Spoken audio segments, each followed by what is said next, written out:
J'ai une excellente nouvelle. Cet épisode est sponsorisé par Apnea, le nouveau spécialiste de vente de matériel d'apnée en ligne. Vous pouvez y retrouver des bipalmes Motion Off, des monopalmes 7 Composite, des masques C4 ou encore des lunettes Evolve sur apnea.com.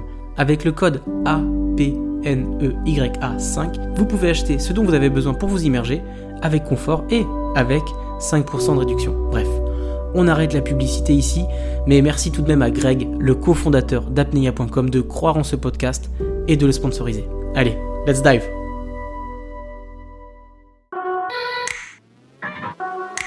Bienvenue sur la Freediving Family, le podcast 100% apnée, 100% francophone. La Freediving Family, ce sont des interviews pour explorer les motivations, les peurs, les déclics et découvrir les parcours inspirants de nos femmes et nos hommes dauphins. Je suis Julien Moreau, membre de l'équipe de France d'apnée AIDA 2024, ainsi qu'AIDA Master Instructeur. Mais je suis avant tout, comme vous, un amoureux de l'océan et de la communauté apnée. Depuis 2021, je parcours le monde, de Bora Bora au Blue Hole égyptien. Sur ma route, je tends le micro aux freedivers vivant leur rêve de grand bleu. Installez-vous confortablement et bonne écoute à vous. Mais avant, n'oubliez pas de vous abonner à la Freediving Family, le podcast 100% apnée. Cet épisode est aussi soutenu par l'école d'apnée Blue Addictions.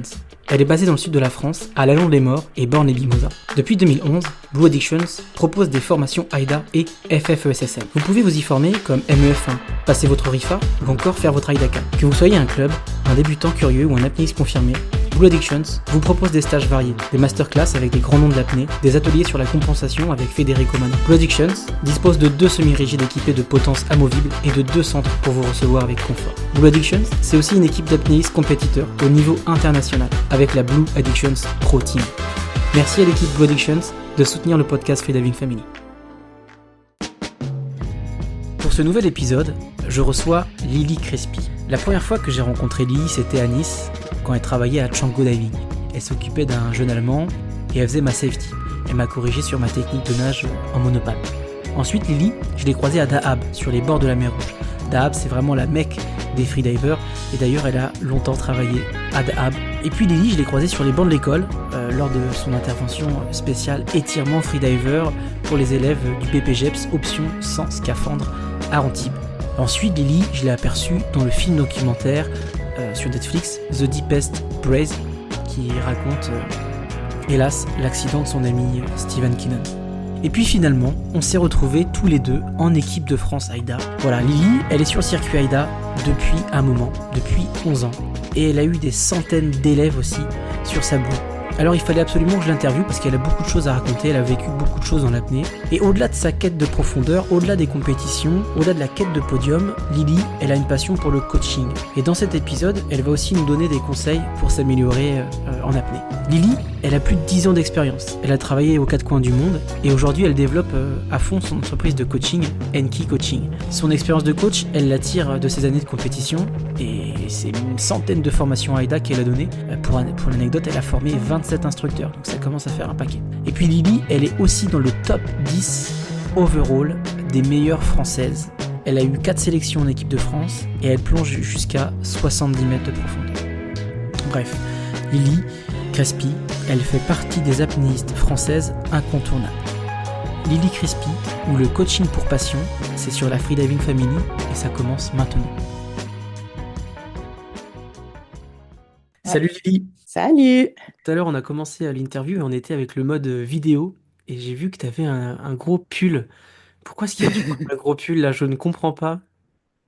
Tu comprends pas? Parce que toi, tu vis à Dahab et que nous, en Europe, là où Ah, on est ah dans oui, une météo normale, il fait froid. ah oui, c'est vrai. Enfin, moi j'oublie, tu sais, Bora Bora, Dahab. Donc voilà, Ouais. tu es basé à Nice. Oui, je vis à Nice. Il fait pas si froid que ça en vrai, il fait super beau, mais je suis une grosse frileuse, donc j'ai un gros pull. Lily, est-ce que pour les gens qui ne te connaissent pas, tu peux te présenter dans les grandes lignes?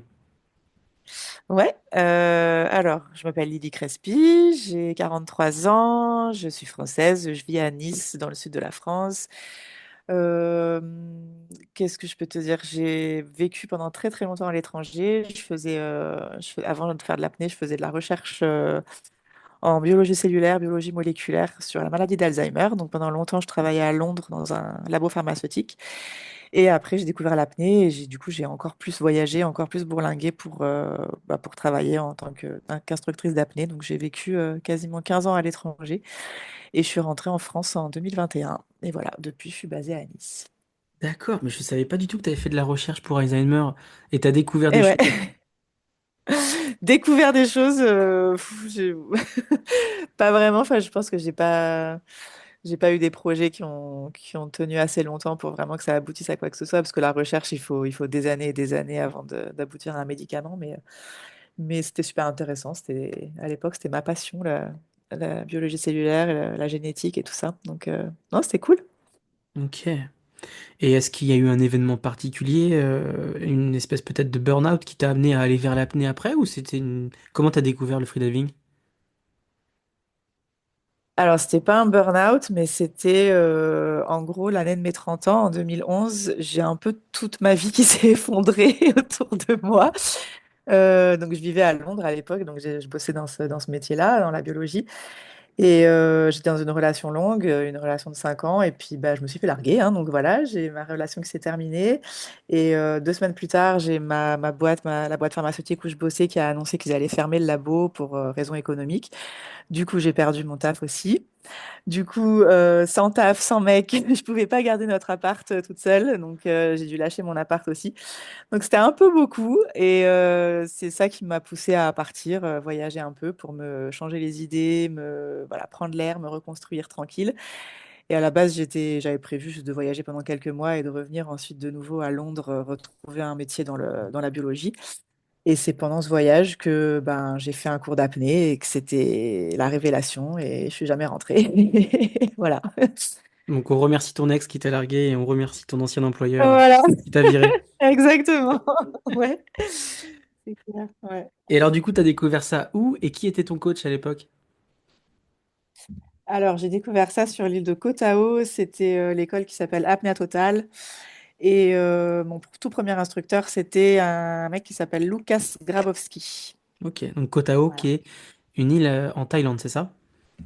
En Thaïlande, ouais, c'est ça, qui est très très réputée pour la plongée. Et ben, l'école Apnea Total, c'était une des premières écoles d'apnée. Et maintenant, il y en a plein sur Koh Tao. Bon, il y en a beaucoup plus, mais voilà, à l'époque, c'était la grosse école. Donc première expérience à Koh Tao après bah, tes 30 ans. Et je crois que ta première compétition, c'était le Ouais, 30 octobre 2013 à Jamboree. ouais, Jamboree, c'est en ouais, Thaïlande c'était aussi? en 2013 à Bali. Donc, alors non, en fait, le Jamboree, c'était le nom de la compétition. C'était le lieu de la compète, c'était à Bali, à Tulamben, et c'était organisé par Apnea Bali. Et c'était le nom de la compétition, c'était le One Breath Jamboree. C'est parce que Jamboree, c'est un nom qui veut dire une réunion de plusieurs personnes, parce que c'était une compétition qui a été organisée le concept, c'était de faire réunir plein d'apnéistes de tout niveau avec des grandes stars de l'apnée, faire une semaine de trucs de workshop, on pouvait plonger avec donc se faire coacher par des grands noms de l'apnée. Le soir, il y avait des talks sur différents sujets et la semaine se terminait par 2 jours de compétition. Voilà d'où vient ce nom de Jamboree, mais c'était à Ok. Bali. Et ça, c'est la même année de tes 30 ans, c'est ça? Non, c'était en 2013, donc j'avais 32. Ok. Donc tu as mis 2 ans entre ta découverte de l'apnée et ta première compétition. Alors oui, il y a eu, il y a eu une petite année de pause parce que en fait, le soir même de mon premier cours d'apnée, donc j'ai fait ce premier cours d'apnée à Koh Tao, comme je te disais, c'était la grosse révélation. C'était genre, ça y est, c'est ça que je veux faire tout le temps et tout. Et le soir même, je me suis cassé le fémur, je me suis cassé la jambe. Donc j'ai été transportée à l'hôpital sur une autre île en Thaïlande pour me faire opérer. Je suis restée un peu là-bas en convalescence. Après, j'ai été rapatriée en France et je suis restée en France. Enfin, en fait, mon fémur, il guérissait pas. On m'avait dit que ça prendrait 3 mois et en fait, il y avait aucune croissance osseuse, ça guérissait pas. Je faisais des radios toutes les 6 semaines, il y avait aucun progrès. Donc, j'ai fini par repartir à Bali pour faire mes niveaux suivants d'apnée. 9 mois plus tard, j'étais encore en béquille et il a fallu en tout 1 an et demi avant que ma jambe soit réparée et que je puisse marcher normalement. Donc voilà, il y a eu quand même une petite pause de quasiment 1 an où j'étais en France avec ma jambe cassée, où je pouvais pas plonger. Waouh. En tout cas, l'année de tes 30 ans, c'était une super année, quoi. Ouais, Heureusement, c'était heureusement que tu as sympa, découvert l'apnée, ouais. quoi. Ouais. Licencié, Sinon, t'en c'était mets pas toute le top. là, tu te pètes le fémur, mais heureusement, Ouais, il y a le freediving qui est là pour toi. D'accord. c'est ça. Ouais. Et donc aujourd'hui, bah 2024, ça fait 11 ans que tu fais de la compétition. Tu as fait Ouais. 26 compétitions AIDA. Tu as eu 4 sélections en équipe de France. Tu as Mhm. formé 27 instructeurs. Tu es instructeur-trainer, tu es coach. Il y a eu Mhm. un chemin énorme. Tu t'as plongé même jusqu'à 65 mètres en compétition. Je crois que tu as un personnel best qui est autour des 70, si je dis pas de bêtises, en poids constant. Ouais, c'est ça. Aujourd'hui, quelle est ta plus grande fierté dans le milieu de l'apnée en tant qu'athlète? En tant qu'athlète, waouh, c'est difficile comme question ça. Ma plus grande fierté, Bienvenue sur la Freediving Family. euh, waouh, je sais pas te répondre. Ma plus grande fierté, je pense que c'est mon évolution en tant qu'athlète, en fait. C'est pas forcément les chiffres, parce que bon, enfin, à l'époque où je plongeais, j'étais parmi les meilleures françaises. Maintenant, quand on compare la profondeur où vont les nanas, c'est rien du tout. Mais donc les profondeurs, elles sont pas hyper impressionnantes là où je suis allée, mais c'est plus l'évolution parce que j'avais vraiment un énorme stress de compète pendant très très longtemps, pendant des années. Puis j'avais une approche où je me mettais beaucoup la pression, je me mettais dans ma bulle, je parlais à personne, j'avais le visage fermé, j'étais super stressée, je me mettais en mode méditation, il faut pas me parler et tout. Et en fait, ça faisait que de me rajouter encore plus de stress, ce que j'avais déjà. Et au fil des années, j'ai complètement changé mon mindset, mon approche. Et maintenant, j'approche les compètes de façon beaucoup plus légère. J'y vais vraiment comme un jour normal, quoi, comme une compète, comme un jour d'entraînement normal. Je rigole, je parle avec les gens, je prends pas ça trop au sérieux. Et du coup, des expériences de compétition qui sont beaucoup plus agréables et beaucoup plus positives, et des plongées aussi qui sont beaucoup plus cool, quoi, qui sont dans le plaisir. Donc, c'est plutôt, on va dire, cette évolution dans mon mindset en tant qu'athlète dont je suis fière. Ok. Le fait d'être moins stressé et de prendre plus de plaisir en compétition. Donc Ouais, aujourd'hui, d'avoir changé mon approche des choses, ouais. ok. Et c'est quelque chose que tu as changé aussi dans ta vie à côté? Peut-être d'avoir une approche différente? Oui, complètement. J'ai toujours eu un état d'esprit assez négatif, assez pessimiste, où je vois toujours qu'est-ce qui pourrait ne pas marcher, ne pas aller, etc. Alors ça vient un petit peu de comment j'ai été élevée. J'ai un papa qui est un peu comme ça, qui est un peu toujours à prévoir le pire. Donc bah, ça m'a suivi pendant longtemps. Et puis c'est à force justement de travailler sur moi, sur mon mindset pour l'apnée, et puis aussi par les personnes que j'ai rencontrées. J'ai été entourée par des amis et des compagnons qui n'avaient pas du tout cette Mm. façon de voir les choses, qui étaient des gens très très positifs, très optimistes. Puis voilà, ça m'a complètement ouvert les yeux à me dire, ah ben en fait, on peut penser autrement, on peut changer sa façon de voir les choses. Ouais, et ça m'a forcé à être plus positif dans ma vie de tous les jours, ouais. Ok. Bon, ça, c'est une belle réponse. D'ailleurs, tu sais ce qu'on dit, on ressemble aux 5 personnes qu'on fréquente le plus, donc autant fréquenter des personnes qui sont positives et qui ont un impact Ouais, qui nous pousse vers le haut. exactement. Ouais, C'est totalement. d'ailleurs ce qui peut nous amener parfois à s'éloigner de la famille. Enfin, en tout cas, moi, c'est mon cas. Ouais, C'est ça peut effectivement de faire le tri un peu et de choisir les personnes qui nous élèvent, quoi, qui nous font du bien et qui nous poussent à aller vers le haut plutôt que les gens qui nous tirent Ouais. vers le bas. Et je pense Ouais, qu'il faut le faire sans culpabiliser parfois. Mais c'est pas facile quand il s'agit de ouais, la famille. c'est vrai. Et aujourd'hui, en tant que coach, quelle est ta plus grande fierté? Parce que tu as quand même t'as coaché beaucoup de personnes. Quand on était au championnat du monde AIDA en Corse, j'ai vu que tu étais athlète, membre de l'équipe de France, et que en plus, tu accompagnais certains compétiteurs parce que tu étais coach. Je Mhm. suppose que tu dois avoir des belles victoires. Est-ce que tu veux nous les partager? Ouais, alors le coaching, c'est vraiment ma grande, grande passion. Je kiffe ce que je fais, j'adore coacher. Là, maintenant, j'enseigne un petit peu moins les cours, les cours AIDA, niveau 1, niveau 2, etc. Je fais plus vraiment du coaching ou des cours un peu plus avancés, des cours d'instructeur, etc. Mais ouais, enseigner, pardon, enseigner, coacher, c'est vraiment ce que j'adore le plus. Euh, et ce dont je suis le plus fière, bah, c'est juste mon parcours. En fait, je suis hyper contente de voir que j'ai des bons retours, que j'ai une bonne réputation, que les gens ils me recommandent autour d'eux. Et puis, ouais, c'est super chouette quand j'ai des beaux résultats avec certains clients. J'ai certains clients qui marquent vraiment, quoi, où c'est des progressions de fou. Enfin, et de voir le bonheur que ça leur procure et de voir, Hmm. je sais pas comment expliquer, de voir les gens qui s'épanouissent devant mes yeux, de voir le sourire qu'ils ont, la fierté qu'ils ont à la fin. Enfin, ouais, de voir, et puis de savoir tout le parcours par lesquels ils sont passés, parce que souvent ils postent à la fin leurs résultats, mais moi je sais toutes les difficultés qu'ils ont dû traverser, surmonter, les doutes, les frustrations, les larmes, les moments où ils ont envie d'abandonner et tout. Quand on sait tout ça, à la fin, de voir le résultat, c'est magique, quoi. C'est merveilleux, j'adore. Et je voyais sur ton site internet que tu disais que tu coachais, par exemple, du débutant jusqu'à l'athlète compétiteur à haut niveau. Est-ce que tu as eu quelqu'un qui est arrivé chez toi débutant et tu l'as emmené jusqu'au haut niveau?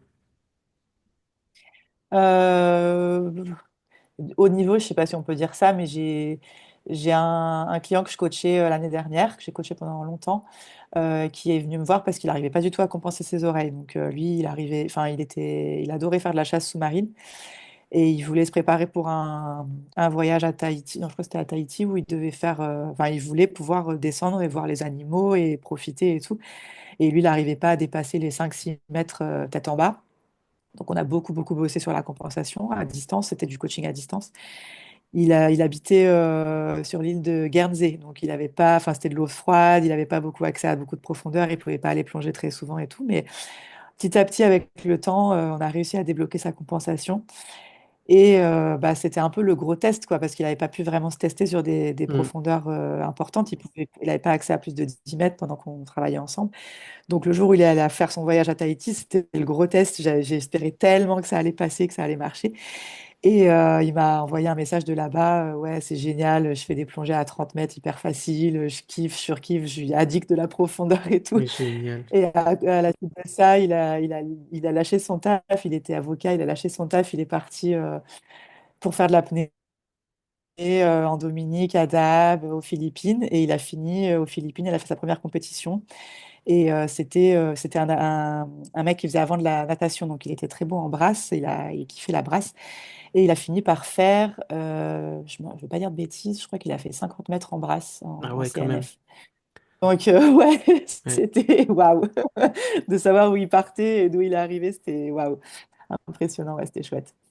Et par exemple, moi je suis encore débutant en tant qu'instructeur et j'ai du mal à enseigner parfois la compensation et enseigner la compensation à distance, c'est vraiment quelque chose qui peut être compliqué. Est-ce que toi tu as une Mm. formation comme Share Equalization qui a été créée par Frédéric Omana ou après 11 ans d'expérience, tu as créé tes propres recettes?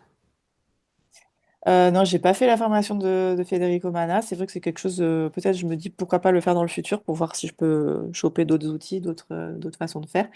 Mais non, non, Alors pour l'enseignement du mouthfeel, oui, j'ai suivi des formations. J'ai fait un workshop avec... Enfin, j'ai fait la formation de Andrea Zuccari. Et puis j'ai fait la formation de Jono. Je me rappelle plus son vrai nom. Comment il s'appelle ce mec? Il était en Dominique. Bref, les gens qui le Jono. connaissent vont reconnaître si je dis Jono. Je me rappelle plus de son nom de famille. Donc des cours de compensation, mais sinon, non, c'est par l'expérience en fait. C'est juste à force d'enseigner, de voir des débutants passer, j'en ai vu plein, plein, plein. Enfin, à force de bouffer des cours débutants, on en voit plein des gens qui ont des problèmes de compense. Et donc, ben, à force, je sais reconnaître les problèmes, enfin, qu'est-ce qui bloque, et puis trouver les bons exercices qui vont aller cibler exactement ce qui a besoin d'être débloqué. Mais j'apprends encore, hein, ne serait-ce que cette année, j'ai travaillé avec un Français qui avait aussi des problèmes de compense. On a travaillé ensemble à distance. Et puis, ben, je me suis retrouvée confrontée à un truc que j'avais jamais vu. Et il a fallu que je retrousse mes manches et que j'aille chercher comment lui débloquer son truc, quoi. Mais non, non, c'est plus voilà, par l'expérience, je pense. À force de voir des étudiants passer, on développe nos propres façons nos propres outils, quoi, en tant qu'instructeur. Et l'expérience est rien que telle. Ouais. Lorsqu'on était en Corse ensemble, je crois que c'était même sur Internet, j'avais vu passer ça, je sais plus. Tu avais pour projet d'ouvrir une école d'apnée en Corse. Est-ce que c'est un projet qui est encore d'actualité? Est-ce que tu préfères faire du coaching à distance? Et voilà, est-ce que ce projet d'école en Corse, c'est toujours d'actualité dans les années à venir? Ouais, c'est vrai que c'était un projet que j'avais ouais, en 2015. J'étais rentrée en France pour essayer de faire ça. Une école, je dis pas non, ça n'arrivera jamais. Je sais pas. Mais là, actuellement, à l'instant T, c'est plus trop ma priorité. Non, j'avoue que j'ai vu un peu, parce que j'ai travaillé en tant que salarié dans des écoles d'apnée ici en France, et je sais que c'est beaucoup plus difficile enfin, par exemple, avoir une école à Dab ou en Asie ou ailleurs. C'est plus compliqué parce que d'abord, la saison est plus courte, on ne peut pas plonger toute l'année. Les charges en termes de frais sont beaucoup plus importantes. Donc c'est, je pense, un peu trop de stress et de... Ouais, c'est pas ma priorité pour l'instant, j'avoue. Je préfère faire du coaching à distance comme je fais à l'heure actuelle, mais je ferme pas les portes. Je dis pas jamais, jamais. On verra. Hmm. Ne jamais dire jamais. Mais c'est vrai qu'entreprendre en France, c'est pas forcément facile. Il y a énormément de Ouais, charges. Et puis là, c'est un métier qui est très saisonnier. ouais, Et quels sont tes projets pour 2025? c'est ça. Ouais. En 2025, tu veux toujours... 2025, c'est de... Dis-moi, dis-moi. Non, je t'en prie, je t'écoute. Non, vraiment, la question Pardon, il y a c'était... un délai. ouais, pour 2025, c'était... En fait, je me posais la question, c'est... En fait, ça fait 11 ans, et ça fait 11 ans que tous les ans, tu fais des compétitions. Et je me demandais si tu allais tester encore une nouvelle sélection en équipe de France, et si tu avais des dates de compétition en tête. Alors, pas vraiment, hein, ça fait pas 11 ans que je fais des compétitions tous les ans. J'ai fait des compétitions de 2013 à 2021, là, ouais, tout le temps. Et en fait, en 2021, j'ai fait les championnats du monde en septembre et j'avais dit que c'était ma dernière. C'était les derniers championnats du monde. Je voulais plus faire de compète parce que je savais que j'allais rentrer en France et faire, enfin, essayer de développer mon activité de coach en ligne, avoir mon entreprise de coaching, etc. Et donc, je savais que ça allait me prendre toute mon énergie, tout mon temps, et je pourrais pas faire les deux, quoi, être en même temps athlète, m'entraîner, faire des compètes. Donc, j'ai choisi de me focaliser sur ça, et j'ai dit, voilà, 2021, je prends ma retraite des compétitions. Et j'en ai plus fait, je me suis plus entraînée du tout depuis 2021, j'ai pas fait de compétition. Là, j'ai refait celle de 2024, je me suis représentée pour la sélection d'équipe de France, simplement parce que c'était en Corse, et que la Corse, c'est mon endroit préféré au monde, c'est l'endroit où j'ai passé toutes mes vacances quand j'étais gamine. C'est vraiment un endroit qui est hyper cher à mon cœur et en plus c'est juste là en face de Nice, donc c'est à côté. Donc quand j'ai vu que ça allait être là-bas, en plus organisé par Abdel, enfin bon, ouais, je me suis dit je peux pas ne pas essayer d'y aller. Donc je me suis présentée, et j'ai fait les championnats du monde cette année, mais c'était l'exception. J'ai pas du tout prévu de recommencer à faire des compètes pour l'instant dans 2025. Enfin, à moins que Ouais. l'envie J'ai me comme reprenne. l'impression quand Et même pour que l'instant, tu vas en non. faire. Parce que tu dis que tu as pris ta carrière des compétitions en 2021. Mais là, je suis sur le site AIDA. Tu as fait AIDA Cormoran Challenge en 2022. Tu as fait la Coupe AIDA Ah France bah, Indoor en 2023. Et en 2024, tu as fait deux compétitions, dont les mondiaux. ouais, bon, c'était vraiment pour le fun. Le Cormoran Death Challenge en 2022, c'était parce que c'était les premières compétitions d'Abdel et je voulais le soutenir dans son truc. Je voulais, voilà, je trouve que c'est important quand quelqu'un essaye de développer l'apnée quelque part, surtout en Corse, je voulais vraiment le soutenir dans son projet, donc c'était vraiment pour le fun. Et pareil, compétition de piscine, c'était vraiment juste histoire de me motiver à faire Mm. quelque chose de mon hiver, c'était pas plus que ça. Mais ouais, j'en sais rien, on verra. Mais pour l'instant, mon projet en 2025, non, non, c'est vraiment continuer à développer mon activité de coaching. J'ai plein de projets, j'ai toute une stratégie. Moi, je me fais coacher, je me fais accompagner par une coach en business enfin, qui m'a aidé à mettre en place toute une stratégie. Donc, j'ai plein de devoirs à faire qui m'attendent. Donc, ça va être ça surtout ma priorité, plus que les compètes. Désolée. Je, je crois que tu parles de mon ami de Saint-Malo qui t'accompagne, c'est ça? C'est C'est Charlotte? Charlotte. Ouais, Ouais. le monde est petit, hein. Elle est, elle est trop forte, Donc Charlotte Charlotte. Elle est top. Scapin, qui est Ouais. de Saint-Malo, qui te coach au niveau du business. Et c'est vrai qu'on a commencé ensemble nos projets entrepreneuriaux. À l'époque, moi, je commençais à être éco-aventurier et elle faisait de l'empowerment pour les femmes. Ouais, elle est vraiment géniale. Je kiffe. C'est exactement ce qu'il me faut. Elle est super cash. Elle parle comme une charretière, comme moi. Elle te pousse, quoi. Elle te pousse vraiment. Elle te laisse pas te reposer sur tes lauriers. Elle te pousse à avancer, à faire les choses. Donc, c'est trop bien. Et par exemple, au niveau de l'entrepreneuriat, sur quoi elle t'a vraiment aidé à te développer? Bah, c'est ça, en fait. C'est que, alors, déjà, elle m'a beaucoup aidé à y voir plus clair sur ma stratégie. J'avais un peu tendance à m'éparpiller, à avoir plein d'idées, à pas trop savoir dans quelle direction aller. Donc, elle m'a aidé à faire le tri et à avoir une stratégie très claire. Et après, plus pragmatiquement, c'est juste, bah, elle me pousse au cul, quoi. Elle me donne des deadlines, me dire, voilà, tu finis tel truc avant la fin du mois, alors que moi, ça m'aurait pris 6 mois, sinon, si j'avais fait ça toute seule, quoi. Hmm. Donc, voilà, ça me pousse à avancer et à faire les choses. Ouais, de rendre des comptes et d'avoir Ouais, quelqu'un ouais, qui t'accompagne. Ouais. Et c'est vrai que d'ailleurs que souvent les coachs sont coachés, donc là c'est ton cas pour le business, mais que ça soit même les athlètes ou les instructeurs, souvent les ouais. coachs sont accompagnés aussi. Bah, je me dis, enfin, je peux pas, enfin, je dis aux gens de se faire coacher parce que c'est la meilleure façon de progresser. Et c'est pas du démon en l'air, quoi. Je le crois vraiment. Donc, moi aussi, le mets en pratique, quoi. Je sais que si je veux, moi, avancer dans mes projets, il faut que je me fasse accompagner si je veux aller plus vite, quoi. Donc, voilà. Ok.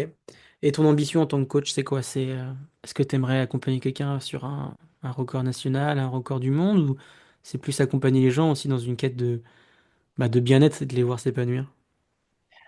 En tant que coach apnée, c'est, non, j'ai pas une personne précise que j'aimerais accompagner particulièrement. C'est vraiment voir les évolutions et voir les transformations profondes des gens. Enfin, j'adore, quoi.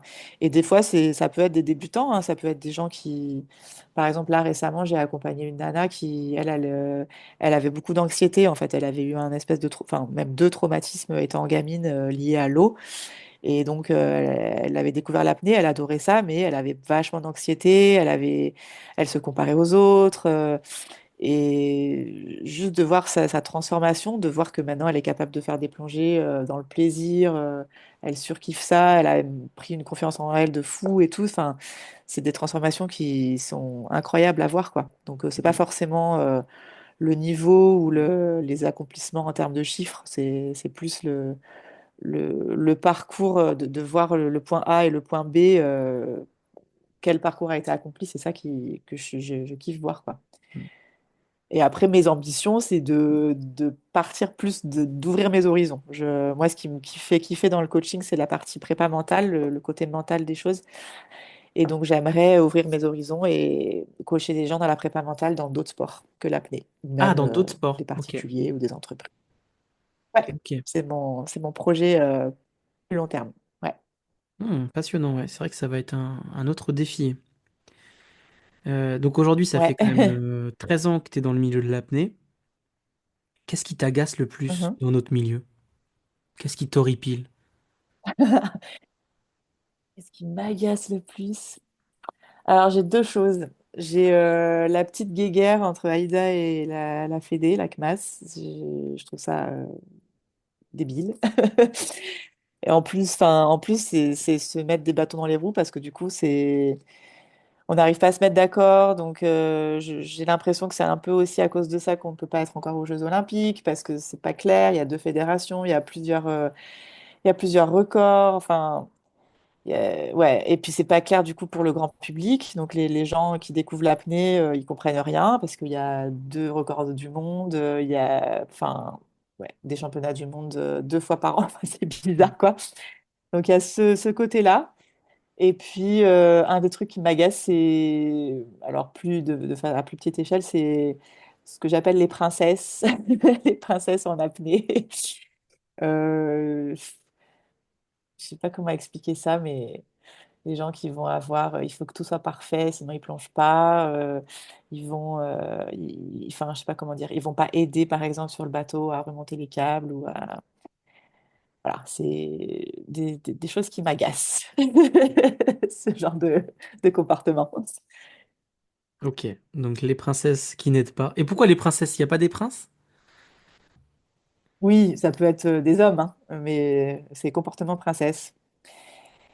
De se Ok. faire servir, de ne pas mettre la main à la pâte, voilà, de râler dès qu'il y a un truc qui va pas comme il voudrait, ouais, de pas aider surtout sur le bateau. Je vois des fois des gens qui sont pas forcément les meilleurs du monde et qui se comportent comme si il fallait que tout leur soit dû et qu'il fallait tout faire pour eux, etc. Alors qu'à côté de ça, il y en a qui sont beaucoup, beaucoup bien meilleurs qu'eux et qui sont en train de remonter l'ancre comme tout Hmm. le monde. Voilà. Ok. C'est un message pour être un petit peu plus humble et, et Ouais, voilà, d'aider. exactement. Ouais, un peu d'humilité. Et aujourd'hui, qui t'inspire toi dans le milieu de l'apnée? Est-ce que tu as quelqu'un qui te donne de l'énergie quand tu penses à elle ou à lui?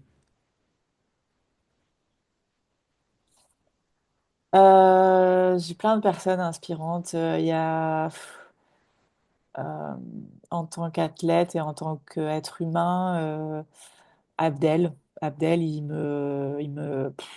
ouais, il me Abdelatif scotche, Alouache, quoi. Il est, ah ouais, ouais. Mais après, j'ai des gens comme Alessia Zecchini, enfin, Katerina Sadurska, j'en ai plein, hein, des gens qui, ou, comment elle s'appelle, Alenka Hartnik, enfin, c'est plein de personnalités que je trouve hyper inspirantes. C'est des gens euh, qui font des trucs de ouf, qui sont des modèles parce ils font les choses bien, quoi, dans la facilité, avec respect pour eux-mêmes. Ils vont pas aller se cramer à faire n'importe quoi. Euh, et puis ils sont aussi respectueux. Enfin, ouais, on revient encore à ça. Ils sont humbles.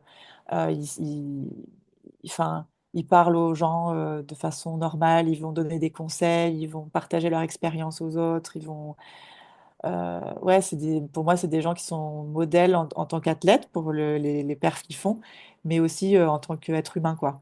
hmm. Voilà, Abdel, je l'ai vu en Corse. Enfin, moi, il me scotche, ce mec, quoi. Il était en train d'organiser un championnat du monde pour la première fois en Corse et aussi de Et de participer en prendre des tant médailles. qu'athlète. Et en plus de ça, bah, il courait partout pour tout organiser, ouais, prendre des médailles. Et en dehors de ça, il a jamais perdu son sourire. Il a toujours été patient, gentil, répondre à tout le monde, faire des photos avec les gens et tout. Enfin, c'est des gens incroyables. C'est des gens, voilà, qui pour moi sont des modèles en tant qu'athlète et en tant que juste d'être humain et d'esprit sportif et de façon de se comporter, quoi. D'accord. Et si demain, euh, tu devais faire une session d'apnée, tu prends une bouée et tu peux emmener que trois personnes avec toi, tu prends qui? Oh putain, c'est trop Elle est dur. dure, hein? Oh non, oh là là, c'est trop dur. Bah, je prends mes meilleurs potes, quoi. Mais alors, pour choisir trois, c'est impossible, mon Dieu. Moi, je choisirais Euh, Aurélie. oh là là. Ah putain. Ouais, elle est dure Non, je cette prendrais question. mes meilleurs buddies et des gens avec qui j'ai pas plongé depuis longtemps. Donc, ça serait Thibaut, ça serait mon pote Christian, ça serait, donc, pardon, Thibaut Guignès, Christiane Castagnovilla, et puis quelqu'un d'autre. Oh là là, j'en sais rien. Il y a Carlos, il y a Stella, il y en a plein. Des, des gens avec qui je kiffe m'entraîner et que je vois très rarement. Donc, ils sont partout dans le monde et que je vois jamais. Donc, ouais, ça serait des gens comme ça. Alors, Lily, j'avais une autre question pour toi parce que bah, tu sais, je suis apnéiste, je suis instructeur, je suis athlète et bah, je cherche aussi à progresser et je voulais prendre un peu le conseil du coach. Euh, donc, je vais te faire un peu un bilan. Par exemple, moi, j'ai un ratio. Donc, mon Mousefeel, je l'emmène à 34 mètres. Donc, j'ai un ratio à 4,4. Et au niveau du mental, je suis plutôt décontracté. Je suis relâché, mais pas très souple. Et souvent, quand j'ai des contractions, ben, je crache du sang. Je fais des espèces de petits squeeze pulmonaires. Qu'est-ce que tu me conseillerais comme, pour progresser et pour aller plus profond tout en sécurité? Ok, alors ouais, les squeezes, une grande question. Je pense que c'est un des trucs les plus compliqués à gérer. D'abord, est-ce que tu es sûr que c'est des squeezes des poumons ou de la trachée? Parce Non, je pense que que c'est la trachée, ce que j'avais fait, hein. On m'avait mis une caméra dans le nez et j'ai une hypercapillarité de la trachée. Et après, j'ai rediscuté avec Romain Guénéguès, le médecin qui était au championnat du monde. Et ouais, on est vraiment sur des squeezes, on n'est pas sur des œdèmes, c'est pas les alvéoles qui sont touchés, c'est vraiment des suçons dans la gorge et je le sens, ça tire sur ma glotte et j'ai l'impression que ça suce du sang, tu vois. ouais, c'est ça. Donc, c'est squeeze de trachée. Alors après, il faudrait déconstruire, voir comment tu gères ton mouthfeel. Parce que normalement, si tu fais du mouthfeel, t'es pas vraiment censé. Alors, à moins que ce soit vraiment un manque, comme tu dis, de flexibilité, enfin, qu'il y a un truc où t'as une hypersensibilité de la trachée. Mais sinon, en général, le problème vient sur la fin de ton mouthfeel. Je sais pas, hein, il faudrait qu'on en discute, mais est-ce que par exemple tu ravales ou est-ce que quand tu viens à la fin de ton mafile faire des reverse packs involontaires, enfin sans le vouloir, mais c'est presque inconscient. Moi, c'est ce qui m'arrive quand je suis à la fin de mon mafile. J'ai tellement l'habitude de faire du frenzel avec des reverse packs que je me mets à faire des reverse packs. Même si j'essaye de pas le faire, c'est un réflexe. Et des fois, c'est ça qui peut, quand tu arrives sur la fin de ton marathon, en général, tu es proche de la partie la plus profonde de ta plongée. Et ça, c'est ça qui peut, de temps en temps, si tu as un espèce de réflexe de faire du reverse Mm. packing, venir faire des squeezes de trachée. Donc Donc, tu peux nous expliquer c'est quoi un reverse pack? pardon, alors c'est carpe inverse, pardon, en français. Reverse pack, c'est tu viens.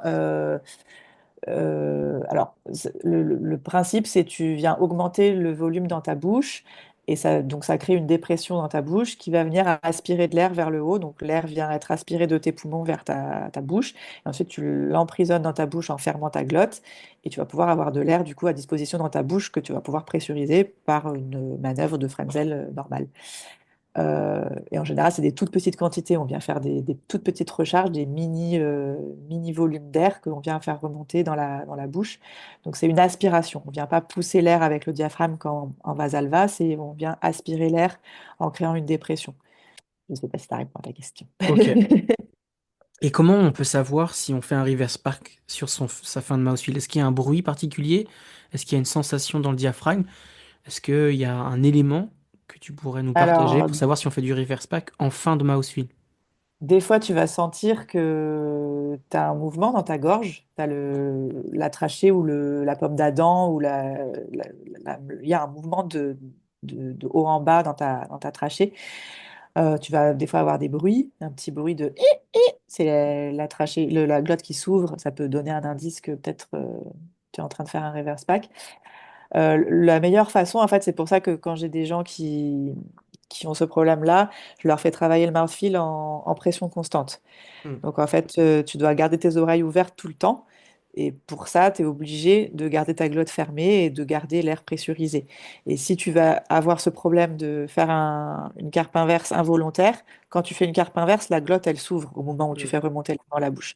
Donc dès que la glotte va s'ouvrir, automatiquement, tu vas perdre la pression dans les oreilles et les oreilles vont se refermer.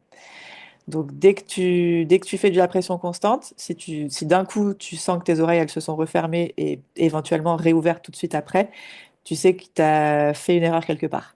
Tu as ouvert ta glotte à un moment donné pour une raison ou une autre. Donc ça peut être un indicateur que tu as fait un reverse Hmm. pack sans t'en rendre compte. Ouais, bah ça doit être ça alors.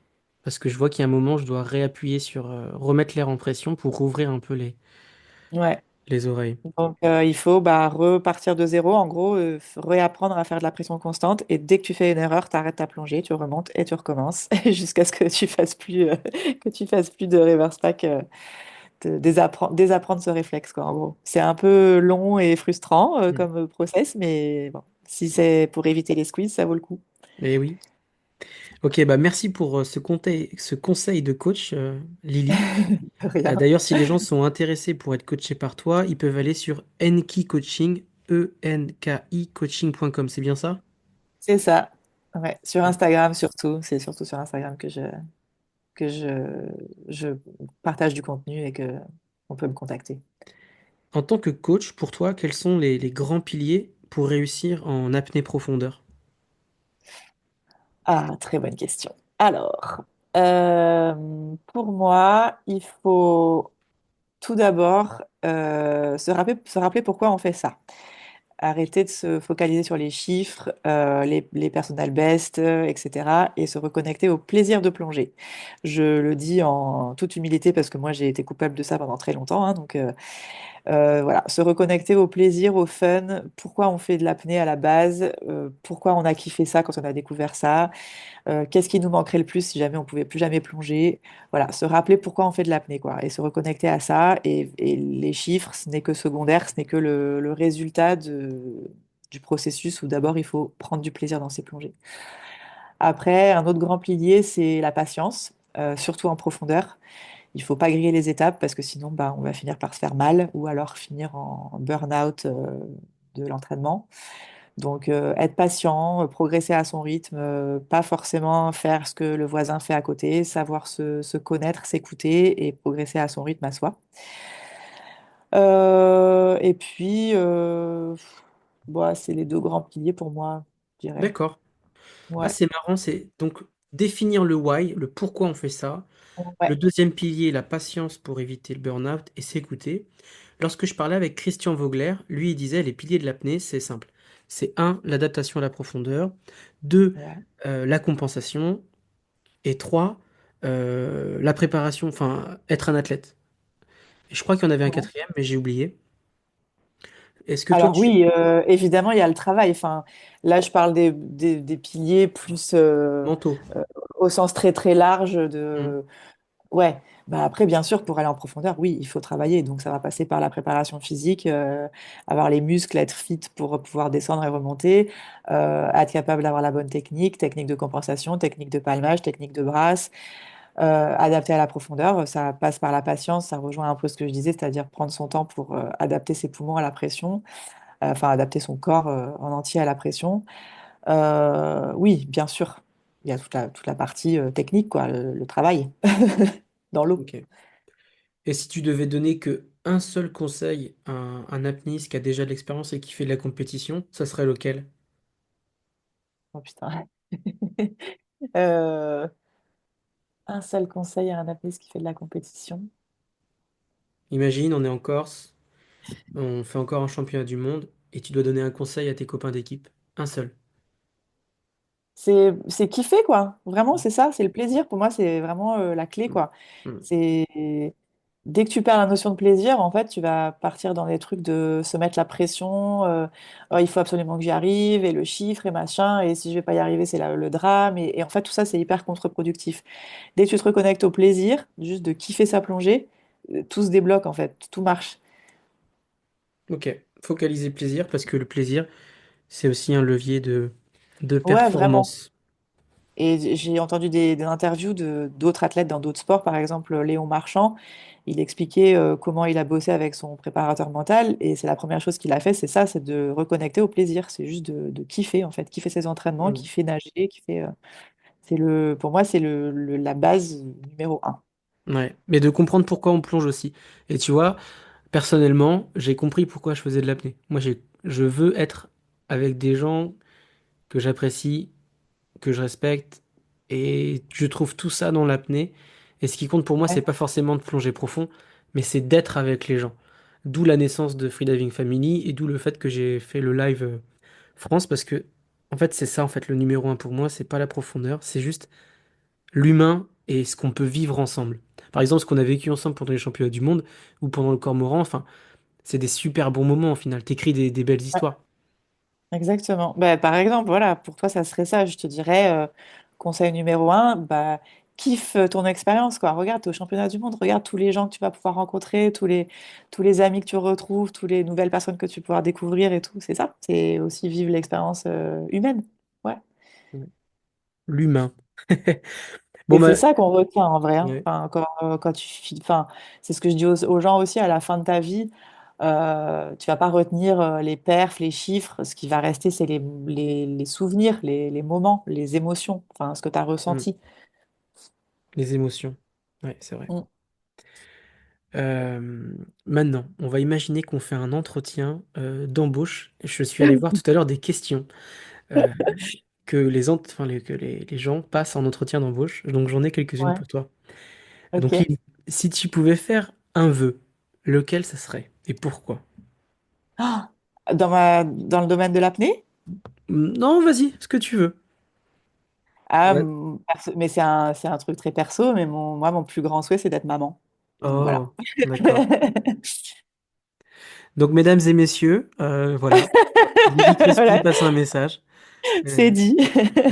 Ouais, donc si tu me demandes juste un souhait, ouais. c'est la première chose qui me vient en tête, mais après, euh, si tu veux que je dise plus quelque chose en rapport avec l'apnée, je Non, sais mais pas. c'est intéressant parce que euh, ça fait 11 ans que tu es dans l'apnée, on sait très bien que c'est un métier qui est saisonnier et qui amène à avoir beaucoup de mobilité.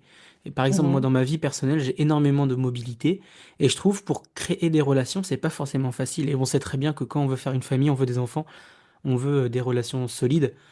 mhm, Et c'est vrai que le métier d'apnéiste instructeur, ça a cette problématique de la mobilité qui fait des fois que les relations pour construire, c'est mhm. plus compliqué. Je sais pas ce que t'en penses. Oui, oui, tout à fait. Puis si tu regardes un peu les femmes apnéistes, il y en a très peu qui ont des enfants en fait. Ou alors elles sont femmes d'apnéistes. Mais oui, oui, je suis totalement d'accord. C'est un métier où on vient à bouger beaucoup. Euh, on n'est pas très stable géographiquement. Et puis, même si nous, on est stable géographiquement, en général, enfin, personnellement, moi, les mecs que j'ai rencontrés, c'était toujours des gens de passage ou des gens qui étaient pris de voyage et pris de liberté, voilà, qui voulaient pas forcément se poser dans une relation stable, une relation de couple long terme. Donc oui, je suis d'accord. C'est pas toujours compatible, ou en tout cas, c'est pas facile. Hmm. Mais ouais. Et puis surtout les apnéistes, souvent on est free quoi, on est des freedivers, on essaie d'être très libre, donc Voilà, on est ouais, souvent libre géographiquement c'est et ça. l'engagement peut être un problème. Mm. Et d'ailleurs j'avais des amies freediveuses qui me disaient qu'elles ne voulaient pas être en couple avec des freedivers pour cette raison-là. Ouais. Je suis un peu d'accord. Ça m'a un peu vaccinée aussi. Bon bah, ça me rassure, t'es d'accord aussi. On continue sur les questions un petit peu psychologiques. Ouais. Lily, quelle serait ta plus grande honte et comment Oh, tu l'as vaincue? Que ça soit peut-être au niveau de l'apnée ou personnel, quelque chose qui pourrait ma enrichir plus nos grande, auditeurs. ma plus grande honte. Wow, c'est compliqué ça. Euh, ma plus grande honte. Vous avez 2 heures et le coefficient est 12. Attends, que je réfléchisse. Et comment je l'ai vaincu? Donc, c'est quelque chose que j'ai fait, quoi, que j'ai vécu déjà. Ok. Euh, Et tu vois, je te pose la question et je me posais la question moi-même, je sais pas c'est quoi ma plus grande honte. bah, C'est un dur. truc dont je suis pas très fière, c'est d'avoir eu un accident de décompression en apnée. Ouais, j'aurais dû savoir. Enfin, avec mon expérience, j'aurais dû mieux savoir, quoi. Enfin, Ah, t'as eu I un should have known ADD? better. Ouais, j'ai eu un ADD, donc j'ai fini au caisson. C'est pas ma plus grande fierté, quoi. C'était pas top. Ah, ok, bah tu vois, Voilà. je fais bien de poser cette question. Donc, mais comment, bah, tu devrais pas en avoir honte, Lily, ça arrive de. Comment ça s'est passé cet Ouais, accident? enfin bon, c'était pas il y a si longtemps, c'était en 2020, donc si j'avais quand même de la bouteille, enfin, j'aurais dû un peu savoir que c'était pas très malin ce que j'étais en train de faire, quoi. J'ai fait deux plongées à 60 mètres dans la même séance. Pourtant, j'ai laissé une bonne vingtaine de minutes entre les plongées. Puis j'avais fait avant 2 fois 50, 2 fois 55 dans les séances précédentes, où tout s'était très bien passé. Et bah, enfin, jusqu'à ce moment-là, je m'étais toujours dit qu'au-delà de 50, je fais pas plus d'une plongée dans la séance. Et puis bah, là, cette saison-là, j'avais essayé de faire deux plongées profondes dans la même session. Et c'est bien passé à 50, bien passé à 55, et à 60, c'est pas passé. Voilà. Ok, donc tu avais fait dans les entraînements 2 fois 50, 2 fois 55 et là 2 fois Ouais, 60, c'est ça? ouais. Ouais. Putain, il faut que je me méfie parce que des fois je fais ça, moi. Des fois je fais des 6 fois 40, 3 fois Et 50. ouais, il y a même des gens qui m'ont dit, moi, des fois, je fais 2 fois 70 ou 3 fois 70 et ça se passe bien. Et donc, tout le monde était assez choqué que ça ait résulté dans un ADD. Mais ouais, 2 fois 60. Après, je me suis pas fait tester. Je sais pas si j'ai un FOP. Ça peut être Hmm. une raison où j'ai plus de sensibilité à ça. Mais voilà, bah, j'ai fait, ouais, j'ai fait. Pourtant, j'ai laissé 20 bonnes minutes entre les plongées. J'ai rien fait après. J'ai pas remonté le Hmm. câble. J'ai pas fait de Ouais. sécu. T'as fait ta princesse, quoi, t'as pas remonté le câble. J'ai fait ma princesse, ouais. Et pour les gens qui écoutent, le FOB, c'est le foramen ovale perméable. Et c'est ce qui fait que le sang, des fois, les bulles tournent plusieurs fois dans le cœur. Ce qui Ouais. fait que l'azote s'élimine moins. Vous pouvez avoir plus d'informations dans l'épisode 9 avec Romain Guénéguès. Mm. Ok, donc ta plus grande honte, un accident de décompression où t'as fait 2 fois 60. Bah tu vois, Ouais, cette ouais, question, j'aurais jamais pensé qu'elle aurait amené à cette réponse qui est très intéressante.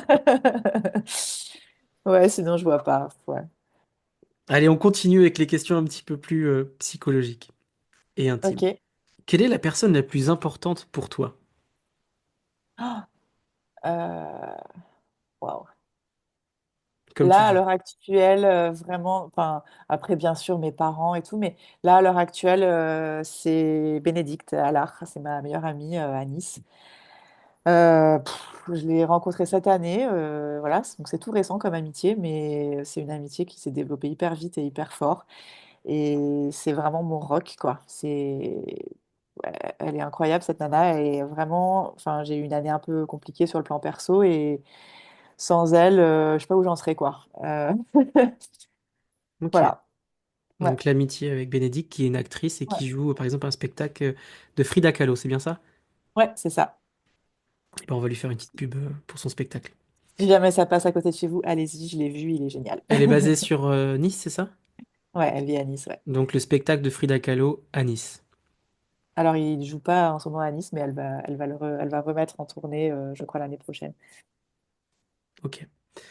Voilà. Allez, on continue, Lily.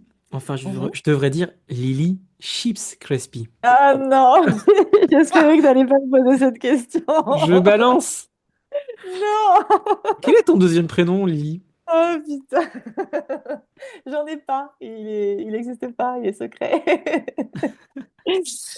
Non, mon deuxième prénom, c'est Chips. Je m'appelle Lily Chips Hélène sur mon passeport. Et oui, c'est quelque chose que je ne dis à personne jamais. Ah non, c'est foutu. Tu me l'avais confié il y a longtemps, mais on avait un coup dans le nez, je me rappelle. Et je te l'ai redit encore, t'es choqué que je le sache. Ouais, normalement, je le redis vraiment à personne, quoi. Vraiment, vraiment, il y a quasiment personne qui le sait, à part les gens qui ont réussi à me piquer mon passeport et à le voir. Et voilà, tous les auditeurs de la Freediving Family maintenant savent que on peut t'appeler Lily Chips Crespi. Tiens, bah voilà, c'est ça ma nouvelle réponse, c'est ça ma plus grande honte. Non, mais c'est trop mignon. Euh, Quelles sont pour toi tes trois grandes qualités et tes trois grands défauts? Waouh. Mes trois grandes qualités, je pense que c'est l'empathie, euh, la gentillesse. Je suis quelqu'un de profondément gentil, je pense. Et j'ai une capacité d'écoute, je pense. Je suis assez bonne pour écouter. C'est peut-être une des choses qui fait que je suis bonne coach. J'écoute bien les gens sans jugement et sans... Voilà, j'ai une écoute active, on va dire. Et mes trois plus grands défauts, l'impatience. Je suis pas très très patiente comme nana. Enfin, ça dépend. Mes étudiants en apnée, j'ai une patience infinie. Mais sinon, dans la vie de tous les jours, c'est pas ma plus grande qualité. Euh, Qu'est-ce qu'il y a d'autre? Je suis très très, comment dire, dure avec moi-même. Je, ouais, très intransigeante avec moi-même. Et puis, un autre défaut, euh, un peu orgueilleuse peut-être des fois. Ouais. Dans quel sens? Euh, mais ça va passer, que c'était plus quand j'étais plus jeune, j'avoue. Ouais, avec l'âge, ça va mieux. Mais ouais, j'avais du mal à accepter les critiques, à accepter d'avoir tort. Mais maintenant, ça va mieux. C'était plus quand j'étais plus jeune, j'avoue. Hmm. Bon, c'est quelque chose qui vient avec l'âge aussi, je pense. Ouais. Quand on Bon s'est bah, pris quelque chose dans la gueule, on se rend ouais. compte que c'est OK d'avoir tort de temps en temps. C'est normal. Et quelles sont tes passions à côté de l'apnée, à part le coaching? Je fais de la photo. J'adore la photo, donc j'ai commencé quand j'étais à Londres. Enfin, déjà, j'ai un papa photographe qui m'a un peu baigné dedans. Enfin, il n'est pas photographe de profession, mais il kiffe ça. Mon grand-père était photographe, donc j'ai commencé à m'y mettre quand j'étais à Londres. Je faisais de la photo dans un club de photo, photo argentique, noir et blanc. On avait une chambre noire, je développais mes propres photos, on faisait des expos et tout. Et puis, depuis que j'ai découvert l'apnée, bah, du coup, j'ai allié les deux et je fais de la photo sous-marine. J'ai acheté un caisson et tout, et je fais des photos plus un peu artistiques d'apnéiste. Voilà. Ok. Mais je savais pas Et à ça. part ça, ouais. Et à part ça, j'ai fait beaucoup de danse quand j'étais plus jeune, donc j'en ai fait pendant très très longtemps. Donc ça reste encore une passion, même si j'en fais moins qu'avant. Mais C'est de la danse je, classique, c'est de la danse genre du hip-hop comme Inatea. j'ai commencé, alors au tout début, quand j'étais toute petite, je faisais de la danse plutôt genre moderne, contemporain, où je kiffais. C'était un, ouais, un des meilleurs souvenirs de ma vie. C'était ces périodes d'années de danse-là. Puis après, je suis passée au classique. Ouais, j'ai fait beaucoup, beaucoup de classiques pendant 12 ans. J'ai fait du classique jusqu'à mes 20 ans. D'accord. Et après, mais par contre, à voir en tant que spectatrice, ouais, je kiffe le hip-hop et la danse plutôt moderne. Ouais. Et la danse classique de tes 12 à 20 ans, ça t'a permis de gagner en souplesse? Oui, à l'époque.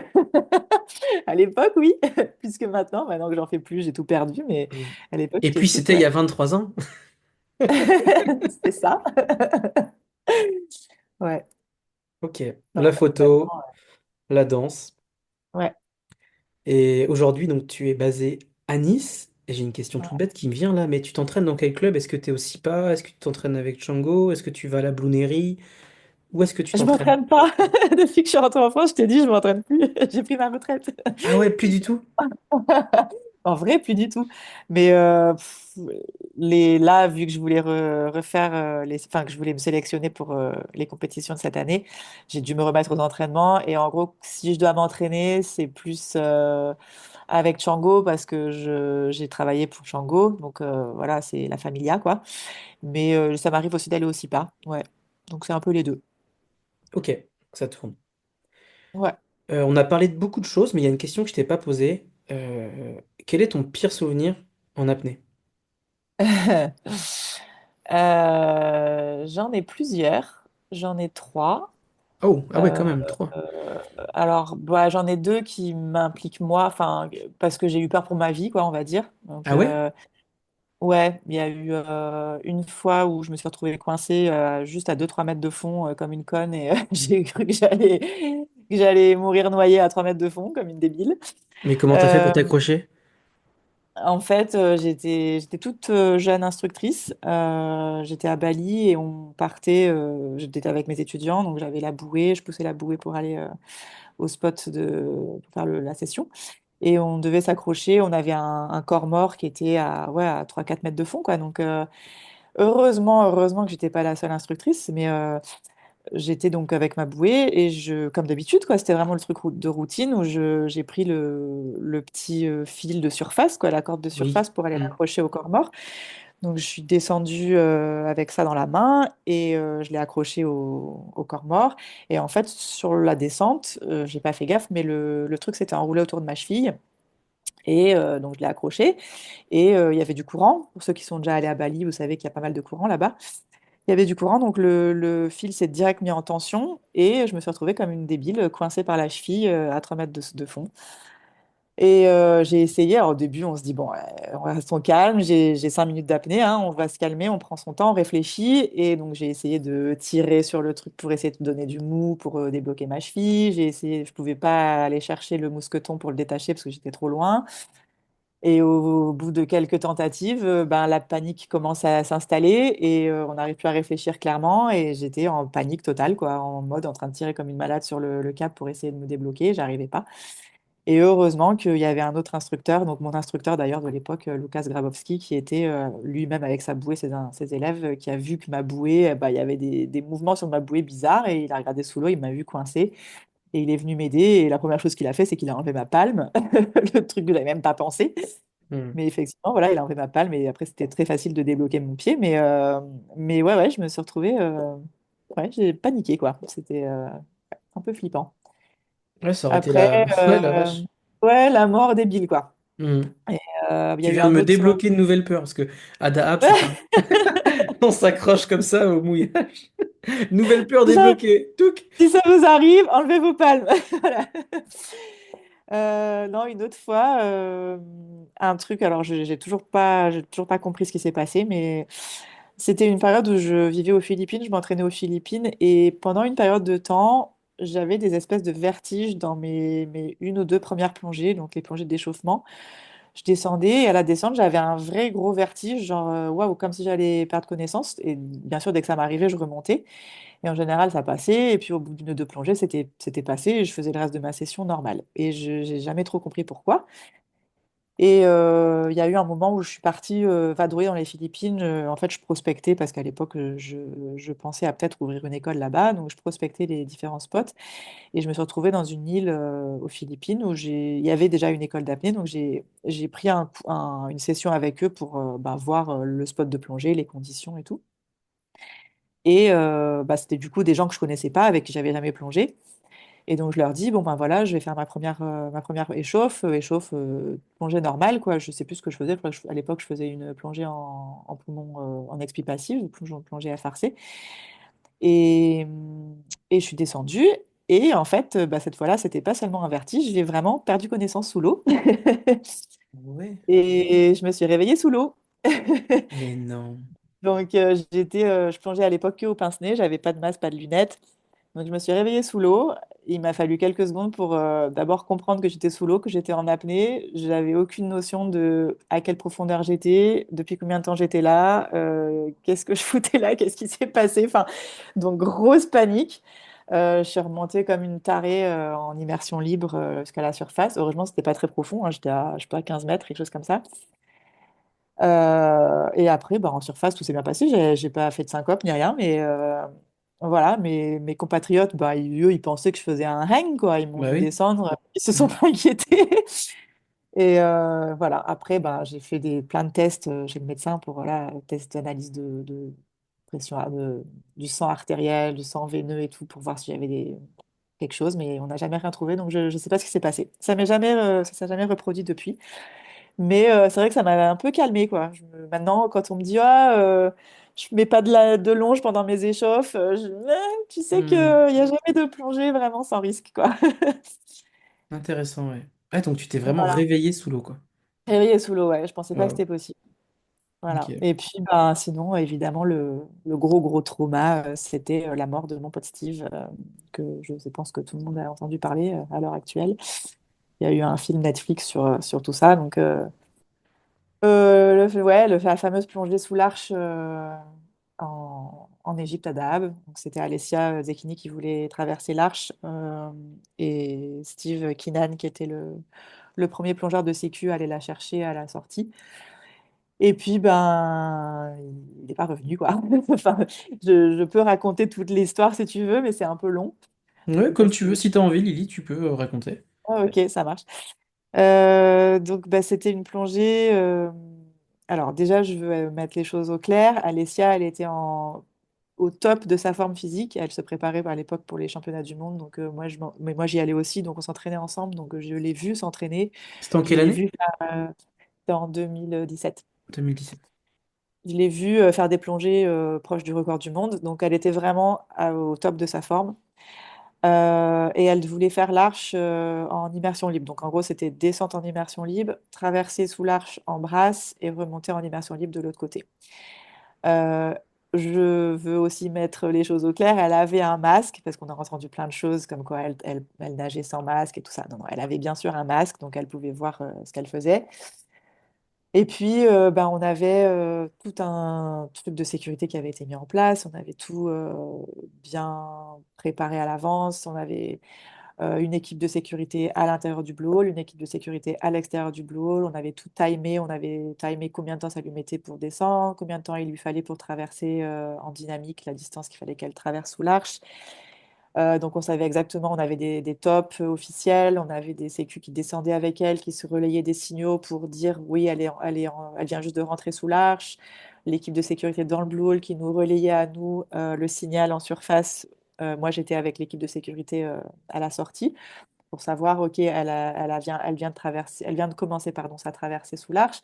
Donc tout était timé et nous, on avait aussi un timing pour aller la chercher. Euh, donc à la sortie, on avait une bouée avec un câble, avec une personne dédiée à rien qu'à maintenir la bouée dans la bonne position avec des amers et tout pour que le câble soit pile en face de l'arche à la sortie. On avait quelqu'un qui était en charge de garder la bouée avec l'oxy et on avait trois apnéistes de sécurité. Donc il y avait Steve qui était le premier sécu qui allait descendre en variable, en poids variable pour aller la chercher à 50 mètres. Moi j'étais en deuxième sécu, j'étais censée aller à 25 mètres et on avait encore un troisième apnéiste de sécu à 10-15 mètres.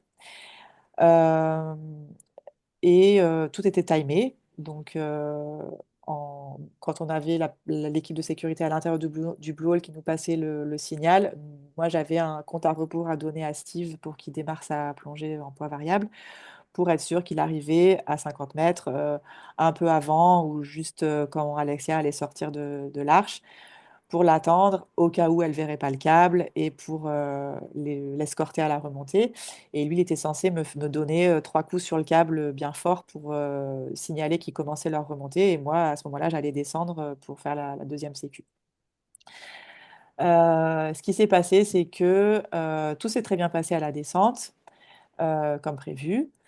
Elle a commencé sa traversée sous l'arche et en fait, Steve l'avait briefé en lui disant, quand tu passes sous l'arche, reste bien sur ta droite, longe le récif sur ta droite parce que du côté gauche, il y aura des plongeurs tech qui vont filmer. On avait une équipe de plongeurs tech qui allait filmer sa traversée. Et donc, elle a suivi son conseil, elle est restée sur la droite. Et le truc, donc il y a eu plein de petits facteurs qui, mis bout à bout, ont fait que c'était la merde. Première chose, c'est que comme elle était à 50-55 mètres de fond, elle était en stabilité négative, donc elle coulait. Donc il a fallu qu'elle nage un peu plus vite que ce qu'on avait nous mesuré en dynamique dans la baie, quoi. Donc elle a traversé un peu plus vite que prévu. Et puis, deuxième chose, elle n'a pas vu le câble qui était à la sortie. Donc elle a Parce continué. elle était en dessous le câble, c'est ça? Non, elle était au bon endroit, mais elle plongeait. Je sais pas, je suppose qu'elle n'a pas levé la tête. Enfin, Hmm. en fait, quand on traverse l'arche, quand c'est la première fois, il n'y a pas vraiment de changement de luminosité ou d'indicateur qui peut nous faire dire, ah, je suis sortie, quoi. D'accord. Donc, je pense qu'elle n'a pas pensé à lever la tête pour regarder où elle était, où elle en était, où était le câble. Et donc, elle a juste continué, en fait, à longer, à nager, à longer le récif sans réaliser qu'elle sortait de l'arche et que du coup, elle se dirigeait ben, vers sa droite, c'est-à-dire elle s'éloignait du câble, quoi. Donc, deuxième facteur. Et le troisième facteur, c'est que ben, moi, je donnais un compte à rebours à Steve pour démarrer son poids variable. Et au tout dernier moment, il m'a demandé de lui donner 10 secondes de plus. Et je ne sais pas pourquoi, et je ne saurais jamais pourquoi. Mais à ce moment-là, tu peux pas vraiment partir dans un débat où voilà, il est en train de se préparer pour une Hmm. grosse plongée. Je voulais pas Ouais. lui demander pourquoi et tout, ni le forcer à démarrer maintenant. S'il me demande 10 secondes de plus, je lui donne 10 secondes de plus. Donc, OK. Et du coup, ça fait qu'il est arrivé en retard. Donc, il est arrivé en bas en retard. Alessia, elle était déjà loin. Donc, il a fait un sprint. Donc, lui, il l'a vu. Hein, il a fait un sprint de fou. On l'a vu après sur les vidéos Hmm. enregistrées par les plongeurs tech. Il a fait un gros sprint pour aller la retrouver. Et puis, bah, je pense qu'il s'est dit que ça valait pas le coup de revenir au câble. Donc, enfin, Hmm. ils ont décidé de remonter dans le bleu, quoi. Donc, elle allait remonter en brasse, du coup. Lui, il avait ses palmes. Donc, il remontait face à face dans le bleu. Et enfin, vu que c'était dans le bleu, qu'il n'y avait pas de repère, ils ont commencé à dériver avec le courant. Moi, de mon côté, j'étais au câble, j'attendais le signal de Steve qui venait pas. Donc, je regardais ma montre et puis je me suis dit, bon, j'attends encore un peu au cas où. Et puis, au bout d'un moment, ça commençait à faire long. Donc, j'ai commencé à descendre, à aller voir ce qui se passait. Je suis descendue jusqu'à 27 mètres, où je voyais, avec la visie, je voyais jusqu'au bout du câble. Il n'y avait rien, il n'y avait personne. Oh, l'angoisse. Euh, ouais, c'était horrible. Ouais. Donc, je regardais partout, tout autour de moi, au-dessus de moi. Je voyais personne nulle part. Donc je me disais, bon, ben, je sais pas où ils sont, je sais pas. Soit ils sont sous l'arche, de toute façon, je peux rien faire, soit j'en sais rien, je sais pas où ils sont. Donc je suis remontée en me disant, ça se trouve, ils sont en surface, on va aller voir en surface. Donc on a commencé à chercher en surface, on voyait personne. Et en fait, bah, Le problème, c'est qu'avec le courant, ils ont dérivé et en fait, ils ont fait surface au niveau de la saddle. Je sais pas, donc pour ceux qui connaissent pas d'App, ça va rien vouloir dire, mais c'était très très loin, quoi. C'était vraiment hyper loin. Genre Euh, 50, 100 mètres? ouais, 50, 100 ouais, mètres de la bouée à l'origine, c'est ça? ouais, au moins 50 mètres, ouais, je pense. Hmm. Et en plus, ils ont fait surface au milieu d'un groupe de snorkeleurs égyptiens qui faisaient du bruit, des Mhm. éclaboussures et qui criaient et machin. Donc, ça a mis du temps avant qu'on les voie. C'est l'équipe de sécurité de l'intérieur du Blue Hole qui les a vus en premier et qui allait en premier les chercher. Et, euh, et donc, bah, ils ont commencé à. Donc, en fait, ce qui s'est passé, c'est que Alessia, je crois elle est revenue, enfin, elle est remontée à la surface. Elle n'a pas perdu connaissance, ou alors elle était peut-être un peu en LMC ou un peu dans le gaz, j'en sais rien. Steve, on ne sait pas trop où est-ce qu'il a perdu connaissance, si c'était en surface ou dans les derniers mètres. En tout cas, il est remonté en surface inconscient et tête dans l'eau, quoi. Donc, et Alessia, bah, elle a mis un peu de temps avant de, je pense, réaliser qu'il était inconscient et qu'il était tête dans l'eau. Donc après, dès qu'elle a vu, bien sûr, elle l'a retourné, elle lui a fait du bouche à bouche et tout. Mais on ne sait pas depuis combien de temps il était comme ça. Donc, je pense que c'était suffisamment long pour il ait avalé de l'eau. Et donc, quand l'équipe de sécurité est arrivée, elle a commencé à tracter Steve vers la sortie. Nous, en même temps, on cherchait du regard tout le temps. On les a vus, on a vu qu'ils commençaient à tracter quelqu'un d'inconscient. Bien sûr, on a tout de suite pris la bouée avec la bouteille d'oxy et on a commencé. Enfin, moi, je nageais avec l'oxy en me synchronisant pour essayer d'arriver à leur hauteur avec l'oxy le plus vite possible. Du coup, j'ai commencé à me diriger vers eux avec l'oxy. Et le premier choc, c'était que moi, j'étais persuadée que c'était Alessia qui était inconsciente. C'était logique, c'était elle qui avait fait la grosse plongée. Et plus je me rapprochais, plus d'un coup, j'ai réalisé que c'était Steve qui était sur le dos. Donc, j'ai rien compris. Je disais, ah, mais qu'est-ce qui s'est passé? Putain, d'abord, comment ils ont atterri là-bas? Comment ça se fait que ce soit Steve qui soit inconscient? Enfin, c'était n'importe quoi. Enfin, donc, voilà, on les a retrouvés. On s'est retrouvés au niveau de la ligne de surface dans le Blue Hole. On a mis Steve sur le dos, sur une des bouées d'un groupe qui était là en train de s'entraîner. Et donc, je lui faisais des insufflations bouche à bouche avec l'oxy. Donc, je prenais de l'oxy et je lui insufflais dans la bouche. Et à chaque fois que je faisais une insufflation, il y avait énormément de mousse qui sortait. Il n'y avait pas de sang, c'était pas une mousse rose. Donc, il n'avait pas fait de squeeze a priori, mais il y avait beaucoup, beaucoup de mousse. Donc, c'était clair qu'il avait avalé de l'eau. Voilà. Donc, ben, on s'est dit, ça ne sert à rien de rester là. Il a avalé de l'eau, c'est clair. Donc, on va pas le réanimer là, sur la bouée. Il faut absolument qu'on retourne à terre et qu'on lui fasse ce massage cardiaque et tout. Donc, on a continué à nager avec les insufflations avec de l'oxy jusqu'à terre, quoi, jusqu'à l'entrée du Blue Hole. On l'a sorti de l'eau, on lui a coupé sa combi. Moi, dans ma tête, c'était là, putain, il va trop gueuler quand il va se réveiller et qu'il va voir qu'on lui a coupé sa combi verte. Et puis, on a commencé à lui faire du massage cardiaque. Enfin, là, c'est les mecs qui ont pris le relais parce qu'ils ont quand même plus de muscles, ils sont plus costauds. Donc, bah, nous, on était là, on regardait, quoi. Et puis, à l'époque, malheureusement, on n'avait pas encore de défibrillateur au Blue Hole. Donc, on n'a pas pu faire ça, mais on lui a fait son massage cardiaque. Et puis à l'époque, il n'y avait pas d'ambulance au Blue Hole et en plus, les taxis n'avaient pas le droit de venir jusqu'à l'entrée du Blue Hole. Donc ils devaient se garer sur un parking qui était assez éloigné. Donc il a fallu envoyer quelqu'un chercher notre taximan, le fameux Mohamed Farag, pour qu'il vienne amener son pick-up pour qu'on puisse mettre Steve dans un pick-up et l'emmener à l'hôpital. Euh, non, je ne sais plus s'il y avait une ambulance à l'entrée du Blue Hole. Je crois qu'il y avait une ambulance à l'entrée du Blue Hole. Et donc, ils l'ont transféré dans l'ambulance. Donc, les mecs sont allés avec lui. On continuait le massage cardiaque dans le taxi, dans l'ambulance et tout. Mais dans l'ambulance, pareil, c'est là qu'on se rend compte que c'est l'Égypte, malheureusement. Le mec qui était dans l'ambulance, il n'avait pas forcément tous les outils à disposition. Moi, j'étais pas avec eux, je suis restée à terre. On a pris un taxi plus tard avec d'autres personnes. Donc, on les a rejoints à l'hôpital. Et voilà, moi, dans ma tête, c'était juste pas possible qu'ils ne reviennent pas. Donc, je suis arrivée dans l'hôpital en courant dans les couloirs pleine d'espoir, en me disant qu'ils l'avaient réveillé et que tout allait bien. Et puis ben, dans les couloirs, il y avait tous nos potes quoi, qui étaient partis avec lui, qui étaient assis par terre, abattus, et qui m'ont fait un signe non de la tête. Et qui, voilà, j'ai compris que ben, ils n'avaient pas pu le réanimer, quoi. Voilà. Waouh. Voilà, Bah, voilà. merci de nous avoir partagé cette histoire. Je pense que le fait d'en parler aussi, ça fait du bien aussi. Puis ça peut peut-être aider à éviter des prochains accidents.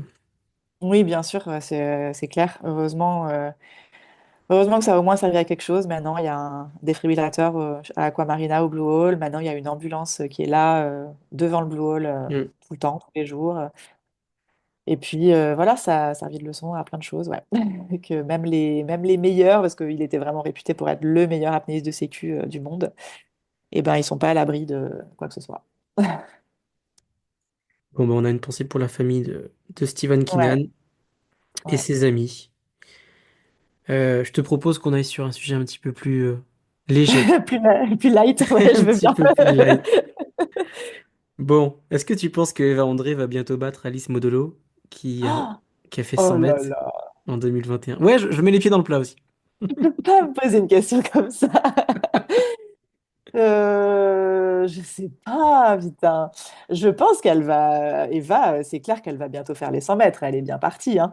Mais j'espère aussi que Alice va continuer sa progression à elle. Donc j'espère qu'elles vont toutes les deux se tirer la bourre et que ça va être une rivalité, comment dire, saine Bienveillante, ouais, et bienveillante et ouais, saine. bienveillante qui va les pousser à se surpasser les deux. Après, je me permets de poser la question aussi parce que dans le milieu, et ça va, c'est bienveillant. Il n'y a pas de grande rivalité ou d'agressivité entre les athlètes. En tout cas, moi, je souhaite à Eva vraiment de continuer sa progression et à Alice aussi Ouais, bien sûr, bien d'aller sûr. au-delà de 100 mètres qu'elle avait fait au Vertical Blue en 2021. Et elle Ouais, avait eu aussi un record du monde à l'époque à 95 mètres en bipalme. ouais, ouais, ouais. Euh, Lily, est-ce que tu as une citation préférée? Alors, j'en ai plusieurs. Mais s'il faut que j'en choisisse qu'une, Non, vas-y, partage. J'adore les citations, tu peux toutes les dire. c'est vrai? Alors, Ouais, ok. Celle que j'allais te dire, c'est en anglais. Attends, je vais essayer de te la traduire.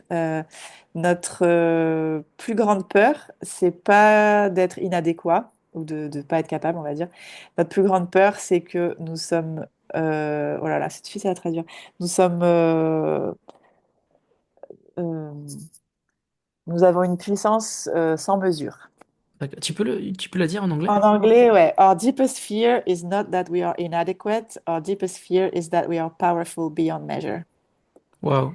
Ok, je vais utiliser Google Reverso là. Et c'est de Marianne Williamson. Ok. Et donc quand tu l'as dit, qu'est-ce que ça te fait ressentir ça? Que en fait on a peur de notre grand potentiel? Ouais, c'est ça. C'est que en fait, on est capable de tout et qu'on est tellement capable de tout que ça nous paralyse presque. On a peur de notre propre potentiel, de notre propre pouvoir qui est quasiment illimité. C'est vrai qu'il y a Donc, des gens qui ont peur de l'échec et il y a ouais, certaines personnes qui ont peur de la réussite. ouais, exactement. T'en as Ouais. rencontré? Oui, j'en ai coaché une l'année dernière. Ouais. Et comment tu Elle l'as aidé? s'auto-sabote.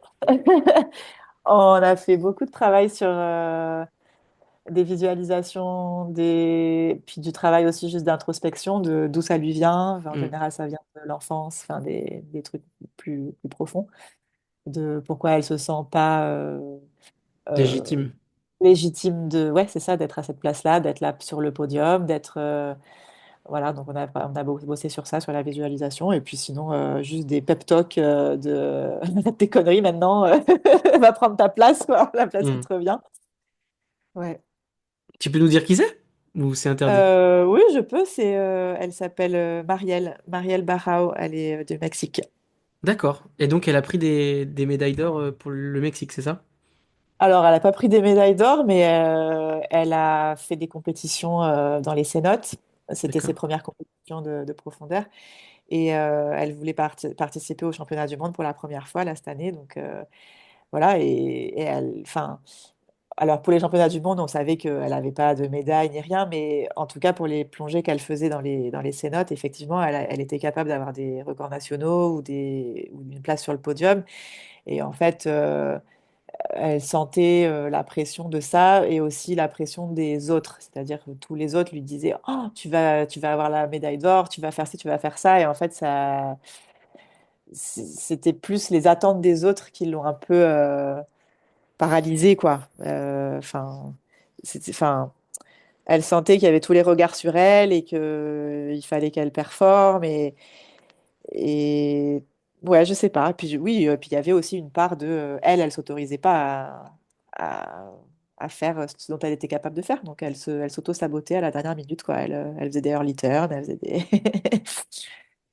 Voilà. Ok. Stop à l'auto-sabotage. C'est vrai qu'il y a beaucoup de gens qui Ouais, s'auto-sabotent.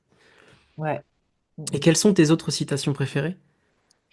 Alors, il y en a une que j'aime bien, c'est t'as survécu à 100% de tes pires moments jusqu'à présent, donc tout va bien. Continue, continue ce que tu fais, c'est bon. Ça, c'est une citation made by Lily Crispy? Non, je l'ai trouvé, je sais plus où. You have survived 100% of your worst days, you're doing fine, keep going.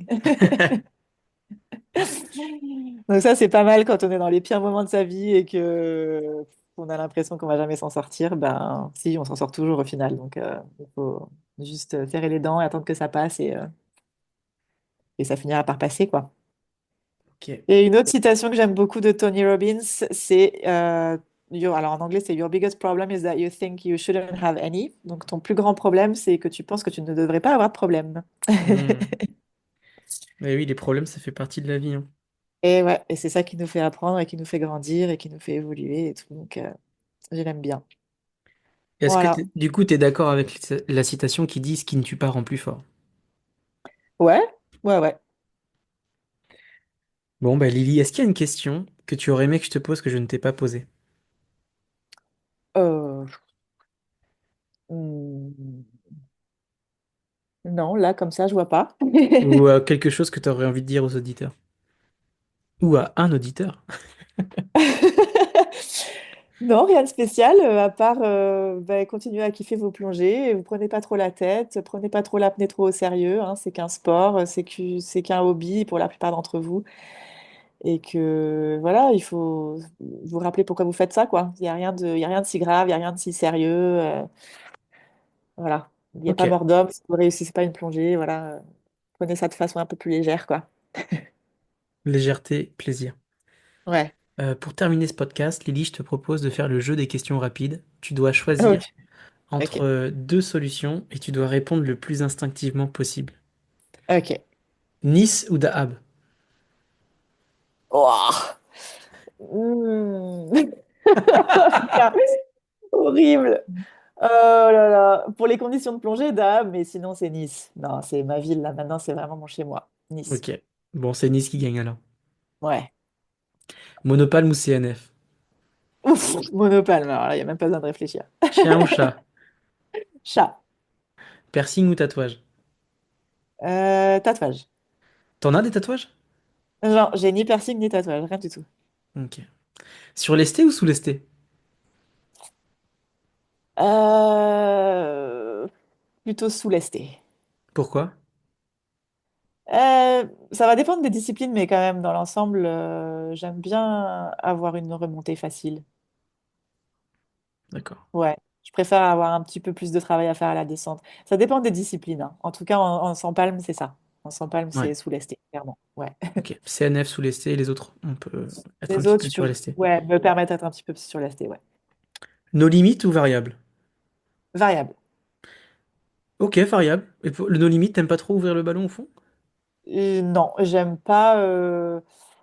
En fait, moi, je suis une grosse control freak. J'aime pas ne pas être en contrôle. Donc, après, si c'est du no limit dans des profondeurs où je sais que je peux revenir par mes propres moyens, oui, c'est super Ok. fun. Mais faire du no limit pour aller vraiment profond et à des profondeurs où je sais pas si je suis capable de revenir toute seule, enfin en immersion ou en palme ou quoi. Non, là, être dépendant d'une bouteille, je ne sais pas si elle va s'ouvrir, si elle va fonctionner ou quoi. Non, Oula, on a j'aime une pas. petite pensée pour Audrey Maestre là. Ouais, voilà, non, c'est pas mon délire. Donc, Ouais. variable, comme ça, je sais que je vais à des profondeurs où je suis capable Mm. de remonter. Mais c'est vrai que ça arrive des fois, hein, la bouteille vide en eau limite, hein. J'ai une amie à qui c'est Ouais, arrivé au ouais. Blue Hole. Elle arrive au fond, hop. Ah putain, il n'y a plus rien. Je suis obligé de remonter, Mais on va regarder. c'est pour ça que je préfère l'apnée que la boulangerie bouteille d'ailleurs, hein. C'est parce qu'on n'est pas dépendant enfin, moins dépendant du Hmm, matos en tout cas. On est plus en contrôle de tout. c'est clair. Je préfère être à 40 mètres en apnée qu'en plongée bouteille. Ah, carrément, moi aussi. Ouais. Plutôt bivouac et feu, tu vois, tranquille, avec une petite guitare, ou hôtel de luxe et jacuzzi. Oh là là, c'est dur. J'aime bien les deux. Il vous reste 3 secondes. Oh là là. 2 Allez, secondes. hôtel de luxe, parce que juste là, maintenant, à mon âge, avec les problèmes de dos que j'ai, dormir sur un matelas par terre, c'est pas possible. Mais Avec sinon, mon âge et mes problèmes de dos. Lily ouais, Chris Crispy, franchement, 43 ans, quoi. mais c'est la vérité. J'ai une scoliose depuis que je suis ado et j'ai le dos en vrac, donc dormir à même le sol, c'est pas top. Mais sinon, non, franchement, si tu me donnes un bon matelas avec un peu de confort, je choisis le feu dans la nature. Ok. Squeeze ou tympan percé? Oh, oh là là. Putain. Euh, Blesser les poumons ou blesser le tympan? C'est ça la grande putain, question. c'est difficile. Je pense que je choisirais le squeeze. Je saurais même pas Hmm. te dire pourquoi, mais peut-être parce que sauf si c'est un très gros squeeze, ça a potentiellement une chance de guérir plus vite qu'un tympan Ouais. percé. Et puis je pense que en faisant un peu gaffe, on peut ne plus jamais en avoir. Alors je pense qu'un tympan percé, ça laisse quand même un peu une fragilité. Et j'aurais peur de me refaire mal aux oreilles. Je sais pas. Ouais. Les deux sont vraiment dégueulasses. Hmm. Tu es plutôt introverti ou extraverti? Introvertie à fond, vraiment. Et c'est peut-être un autre de mes défauts, là, d'ailleurs, la question que tu m'avais posée. T'es plutôt bière fraîche ou un petit cocktail caipirinha? Bière fraîche. T'es plus le NAC, Aïda, ou t'es plus le championnat de France FFESSM? Le NAC, Aïda. J'ai jamais fait de compète FFE encore. C'est Je sais vrai? pas. Ouais, je sais pas pourquoi, j'ai jamais fait. Mais c'est drôle ça. Bah ouais, il 11 faudrait ans que de je. compétition et t'as jamais fait un... Ouais, Même en ouais, je sais piscine? pas pourquoi. Même en piscine, je crois. Je sais plus. Waouh, Ouais, c'est parce que rare. bah, c'est vrai que très très longtemps, j'étais à l'étranger et donc il y avait majoritairement des compétitions AIDA. Euh, ouais, ouais, je sais pas. Ok. C'est pas que je veux pas, mais Ouais. ouais, il faudrait que je m'y mette. Ouais, ça Peut-être fait plus pas tard. partie de ton mode de pensée d'aller vers la Fédé, quoi. Je crois que j'avais voulu le faire une fois et puis les modalités d'inscription étaient très compliquées. Enfin, Hmm. et puis j'avais lâché l'affaire. C'est vrai que des fois, s'inscrire au championnat de France, c'est compliqué, hein. C'est pas Ouais. forcément simple. Et les modalités de sélection, des fois, sont extrêmement discutables. T'es plus Team Star Wars ou Harry Potter? Oh putain. Euh, oh là là. Plutôt Star Wars. Ouais. Ah, merci. Enfin. Enfin, une fille qui répond Star Wars. J'en ai une autre. Ouais. Aimer, aimer ou être Ouais. aimé? Waouh. Oh là là. C'est dur ça. Hmm. Attention, est-ce que tu vas Plutôt. confirmer la statistique ou pas? Plutôt aimer. Ah, Ouais, quand même. Ouais. et pourquoi aimer que être aimé? Ah bah, il faut les deux en vrai. L'idéal, c'est d'avoir les deux. Mais bah, parce que être aimé, si on n'aime pas en retour, bon, moi j'ai juste l'impression de faire du mal à la personne. Après, c'est très agréable d'être aimé, mais quand c'est dans un sens, c'est ouais, bof. Alors que aimer, c'est beau, ça nous anime, enfin, on ressent les choses. Ok, Je sais donc pas comment répondre en vrai. team Toi, aimé. ouais. Est-ce que c'est plus Enzo Mallorca ou Jacques Ouais. Mayol? Putain, c'est trop dur. Oh. Hmm. La France ou Ah. l'Italie, en gros. Eh ouais, mais non, ah Attention, non, hein. on va pas voir ça comme ça, non. Bah, si tu vois ça comme ça, évidemment, ça va être la France. Mais non, je choisis Enzo parce que j'adore le personnage, très haut en couleur. Après, si tu parles du film, le film Le Grand Bleu, dans le film, c'est Jacques Mayol, Hmm. l'amour de toutes les nanas de l'époque, quoi. Ouais. Est-ce que Le Grand Bleu, c'est un des films qui t'a amené à aller vers l'apnée ou pas du tout? Pas forcément. Je l'avais vu et j'avais kiffé. C'était vraiment, je l'ai vu je sais pas combien de fois. J'ai adoré ce film. Mais c'est pas ça qui m'a fait faire de l'apnée, non. Vraiment, non, j'avais zappé. Enfin, quand je me suis quand je me suis inscrite à mon premier cours, j'ai même pas pensé à ça. Je me suis juste dit, ah bah oui, j'aime bien l'eau. Je suis à l'aise dans l'eau. Allez, on va tester. J'ai pas pensé au Grand Bleu, quoi. Non. Ouais. Ok. Bon, c'est la fin du jeu des questions rapides. Et Ok. là, je suis devant mes fiches et Ouais. j'ai des petites questions encore. Ouais. J'ai Ok. vu qu'en 2017, tu as fait le Russian National Open. Tu as fait une compétition russe, c'est ça? C'était pourquoi ça s'appelait comme ça? C'était une compétition à Dahab. Ah, ok. Qui était organisée, oui, par Alexei, etc., je crois. Ouais, mais c'était une compétition à Dahab où tout le monde avait le droit de participer, c'était pas D'accord, ouais. forcément. Donc c'est juste Alexei Molchanov qui organisait à l'époque une. Ouais, ouais, voilà. D'accord, ils l'ont appelé le Russian National Open. Ouais. Et bah Lily, merci énormément pour ce moment d'échange. J'ai pris beaucoup de plaisir, j'ai appris plein de choses sur toi. Pareil, c'était trop bien. Et puis bah je te laisse le mot de la fin. Eh ben, le mot de la fin, juste merci à toi parce que je trouve ça génial que tu fasses ce podcast. Ouais, je trouve ça top. Donc, je te soutiendrai toujours dans enfin, tout ce genre de projet qui peut faire découvrir l'apnée à des nouvelles personnes, grandir l'apnée, donner une image positive de l'apnée, faire grandir la communauté et tout. Je trouve ça génial. Donc, bravo et merci. Ouais, merci. Mais d'ailleurs, toi, tu as dû voir la communauté grandir en 11 ans de pratique. Ouais, de ouf. C'est incroyable. Ouais, ouais. Ouais, C'était ouais, comment l'apnée il y a 11 ans, en termes de participants et aujourd'hui? c'était beaucoup plus petit, quoi. Moi, j'ai commencé les compètes quasiment tout de suite dans mes 2 premières années d'apnée. Et au bout de quelques compètes, enfin, dès que tu as fait quelques compètes un petit peu à l'international, tu connais tout le monde, quoi. On connaissait tout le monde, c'était une toute petite famille. Maintenant, je vais là, bah, quand j'étais en Corse, alors oui, je retrouve des vieux potes, hein, comme avant, et ça arrive encore. Ou même en 2021, c'était surtout en 2021 à Chypre, là, waouh, je revoyais tout le monde. Enfin, il y a tous mes vieux potes qui étaient là. Dès que je tournais la tête, j'étais, ah, t'es là, ah, t'es là. Mais il y a aussi des tonnes de personnes j'ai jamais vu de ma vie, j'ai jamais entendu parler, j'ai jamais vu leur tête. Je suis là, waouh, ah ouais, ok. Donc ça, ouais, ça a énormément grossi, quoi. Puis même rien qu'en termes de certification, de nombre Hmm, d'instructeurs formés et tout, ça explose, quoi. c'est clair. Et si toi, demain, tu devenais présidente de la FFESSM ou président AIDA, qu'est-ce que tu ferais pour continuer à développer l'apnée? Ouah. Je pense que, oh là là, c'est une grosse question, ça, mon Dieu.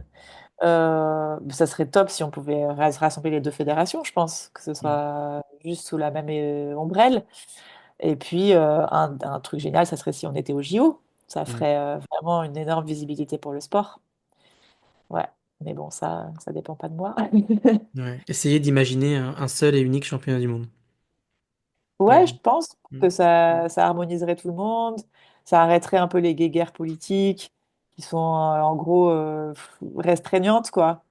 Parce qu'il y a même certains athlètes, ils ont pas le droit de participer aux 2 championnats du monde. Enfin, par leur fédération, ils sont interdits hmm. de. Enfin voilà, donc ça aiderait Ça, aussi ce les sont athlètes. pour ça, ce sont pour les athlètes FFESSM qui participent au championnat du monde masse. Il y a dans le contrat, parfois, certains sont interdits de participer au championnat du monde AIDA. C'est à ça que tu fais référence? Pour certains athlètes, ouais, dans certaines nationalités. Ouais. Bah, c'est les Euh, Italiens, non, par exemple?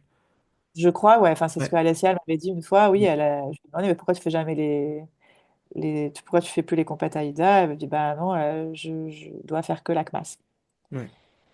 Après, c'est aussi une question de choix parfois, hein, parce que les athlètes dans la CMAS, ils ont des subventions, leur compétition est payée de A à Z, donc, ce qui n'est pas le cas chez AIDA. Donc voilà, c'est aussi une question choix des fois personnel juste pour l'aspect financier. Et puis, ou des fois, c'est des questions de choix d'endroits où sont organisés les championnats du monde. Il y a Mm. des personnes qui préfèrent aller plonger à tel endroit plutôt qu'à tel autre. Mais ouais, enfin, je trouve que avoir un seul, un seul et même truc, une seule et même fédération sous une seule ombrelle. Ça facilite plein de choses. Et puis même juste pour démocratiser le sport, juste de rendre les choses plus compréhensibles pour le grand public, quoi, qui est un seul championnat du monde, un seul record du monde. Hmm. Euh, Un voilà, tout seul simplement. protocole. Un seul protocole de surface, ouais. Un seul set de règles. Enfin bon, ouais. Ouais. Je crois que j'ai pas envie d'arrêter ce podcast, Lily. Donc je vais poser encore des questions. Quel est Si ton tu veux. épisode préféré de la Freediving Family? Et est-ce que tu as appris quelque chose en écoutant la Freediving Family? Alors malheureusement, tu vas me tuer, mais j'ai pas encore eu le temps de tous les écouter. Ah, mais t'en as C'est écouté pas certains par quand même. J'en ai écouté certains, mais c'est juste que j'ai pas le temps. J'ai écouté, c'est lequel que j'ai beaucoup aimé, c'est le mec qui est photographe là, qui fait des vagues, des photographes de vagues là dans les grandes Ah, vagues. Maxime Mergalet. Ouais, j'ai trouvé ça, waouh, impressionnant. Enfin, moi, ça me fait tellement flipper ce genre de truc. Enfin, les mecs qui font ce genre de choses, ça, j'ai grand respect. C'est vraiment, waouh, des kamikazes pour moi. C'est ouf. Donc voilà, j'ai beaucoup aimé cet épisode-là. Bon, alors, pour Et, recontextualiser, c'est l'épisode 3 avec Maxime Mergalet, qui est un photographe en milieu extrême et qui est allé, par exemple, shooter des surfeurs à Nazaré, à La ouais. Palme. Et il nous raconte ça, et c'est vrai que c'est vraiment très Ouais, violent. c'est ouf. Enfin, quand on voit les images de Nazaré, même déjà être sur un scooter des mers là-dedans, j'aurais peur. Mais alors à La Palme, il faut être fou, quoi. Ouais. Ok, bah on Sinon, note. ouais, épisode de Tatiana aussi, Tatiana Mendes, j'ai bien aimé, ouais, connaître son histoire et c'était intéressant. Donc Tatiana Mendes, qui est le premier épisode, qui est une des rares femmes noires à participer au championnat profondeur, et qui est ma coloc, et qui est dans le salon là. Et tout à C'est vrai, l'heure, ouais, excellent. et qui m'a dit de de passer le bonjour et de te faire un bisou. Ouais, parce qu'on s'est beaucoup parlé, on a beaucoup échangé par Instagram. À une époque, elle pensait à prendre du coaching avec moi, donc on a pas mal échangé. Et voilà, là, avec ce podcast, j'ai appris un peu mieux à la connaître encore plus, donc c'était cool. Combien ça coûte, par exemple, si je voulais prendre un pack de coaching en ligne, par exemple, 3 sessions, 3 débriefs, comment ça se passe? Oh là là, mais j'ai plein de packages différents, mais des sessions comme ça à l'unité, si tu veux juste un petit quick shot d'un coup de pouce, des conseils vite fait, c'est pour 1 heure, c'est 49 €. Ok, Après, si tu veux du coaching plus long terme, personnalisé, etc., si tu prends, mettons, sur un package de 3 mois, c'est 330 € par mois. ok, 330 Voilà. euros par mois. Et il y a combien de calls c'est un call par semaine, 2 calls par semaine? Ouais, je fais un call par semaine avec un programme d'entraînement par semaine hyper personnalisé, fait sur mesure. Et puis, tu as accès à moi par WhatsApp. Tu peux poser des questions tous les jours si tu veux, m'envoyer des vidéos de tes plongées pour un débrief de ta technique. Enfin, voilà. Mais sinon, c'est un call visio par semaine, ouais. Ok. Et Lily, si demain tu devais ne plus être coach et que tu devais partir travailler dans une école d'apnée, dans quelle école est-ce que tu irais? J'irai à DAF Freedivers, évidemment, mon école préférée. DF. Donc on rappelle, Dahab Ouais, Freediver, c'est en Égypte, sur la mer ouais, Rouge, et c'est à quelques ouais, kilomètres du Blue Hole. c'est ça, à Dahab. Et pourquoi tu Et, choisirais cette école? et parce que j'ai été manager pendant 3 ans là-bas et que pour moi, c'est mon école préférée, c'est la famille, c'est la meilleure école au monde. J'ai tous les potes là-bas. Voilà. J'ai été, enfin, elle a été créée en 2015 par Steve Keenan et ils étaient trois. Il y avait Steve, il y avait Pascal Berger qui est actuellement le mec qui a créé Octopus Freediving, la marque d'équipement, et Miguel Lozano, qui est un des meilleurs apnéistes au monde, qui est espagnol. Donc ils ont créé l'école en 2015. Et moi, j'y ai bossé en tant qu'instructrice. J'y ai bossé, j'y me suis entraînée d'abord en 2015 quand je préparais les championnats du monde. Je m'entraînais là-bas avec Steve. Après, j'y ai bossé en tant qu'instructrice en 2017. Et puis, après la mort de Steve, les deux autres larrons m'ont demandé si je voulais prendre sa place en tant que manageuse.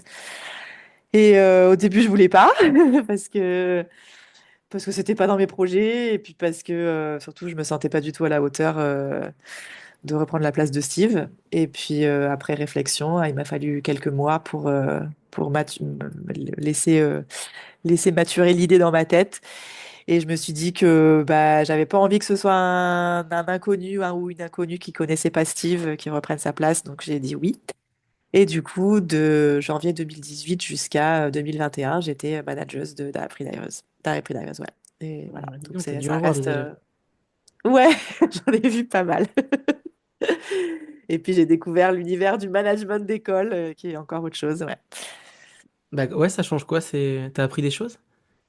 Ouais, c'est dur, hein. C'est vraiment dur. C'est pour ça que quand tu me demandais est-ce que tu veux encore ouvrir une école encore, c'est aussi pour ça, c'est que je sais maintenant ce que c'est que de gérer une école. Et c'est du boulot, quoi. En fait, quand on est manager, on est le réceptacle de toutes les merdes, quoi. Donc tous les problèmes, tous les gens qui viennent, qui ont des soucis avec d'autres membres du staff ou avec des élèves ou qui ont ou les soucis logistiques ou les soucis financiers ou les trucs, tout, c'est à toi de tout résoudre. Alors, c'est aussi super cool, hein, parce que tu peux mettre en place des projets, mettre en place des nouvelles idées et tout, faire grandir l'école, recruter qui tu veux, donc travailler avec une équipe avec qui tu t'entends bien et tout, c'est top. Euh, mais puis enfin, tu peux avoir ta propre vision de comment tu vois le business et qu'est-ce que tu veux comme type de business. Mais ouais, c'est beaucoup de travail, quoi. Puis moi, j'avais un peu du mal à faire la part des choses entre le pro et le perso, donc je me laissais un peu envahir. Enfin, je répondais à des messages d'étudiants à 11 heures du soir. Voilà, donc c'est devenu un petit peu too much, quoi, sur la fin. Donc c'est compliqué. Enfin, c'est beaucoup de travail, beaucoup de stress, d'heures. Et puis, c'est difficile de préserver ta vie privée et de préserver aussi. Enfin, moi, à l'époque, j'étais aussi athlète. J'avais du mal à trouver ma place pour mes entraînements et faire les compètes et tout, quoi. C'est difficile de tout jongler.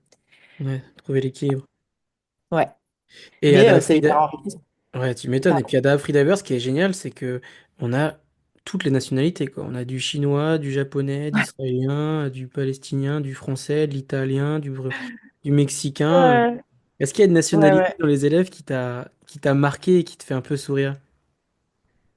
Euh, qui me fait sourire. Moi, je dis ça à cause des Chinois. Ouais, les Asiatiques. C'est plus Les ouais, sachets. les Coréens ou les Coréens, j'aime bien. Ils sont vraiment cute, quoi. Ils sont vraiment. Ça me fait rigoler parce qu'ils sont. Tu sais, ils sont à fond, quoi. Ils arrivent pour leur AIDA 2 avec tout l'équipement, quoi. La combi Helios lisse, les pannes Ouais, carbone et tout. Ils font trop rire. Après, ils n'arrivent pas à compenser. ouais. Mais ils sont toujours très polis, très cute, très. J'adore. Ils sont mignons. J'adore. Ouais, les Taïwanais aussi, ils sont. J'ai eu la chance de travailler à Ada Freediver aussi, hein. J'ai été instructeur pour vous Ouais, ouais. il y a 2 ans. Et c'est vrai Et qu'ils alors, ont. c'était comment l'expérience de l'autre côté en tant qu'instructeur pour bosser chez nous? C'est comment? Bah moi j'aime bien, c'est vrai que c'est un grand groupe, c'est comme une grande famille. Ok, Et puis j'avais accès à des nationalités que je touchais pas quand je travaillais pour Cat 4 Dive. Donc ok. c'était très drôle, j'aimais beaucoup enfin c'était drôle de travailler avec les Chinois.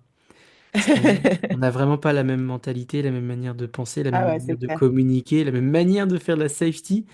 Et puis Uh-huh, il y a un matin, je plongeais avec, par exemple, tout seul avec un Palestinien. Et puis tu sais comment c'est sur la bouée, on parle beaucoup, et on parle de choses personnelles, de choses intimes, souvent quand on fait de la profondeur.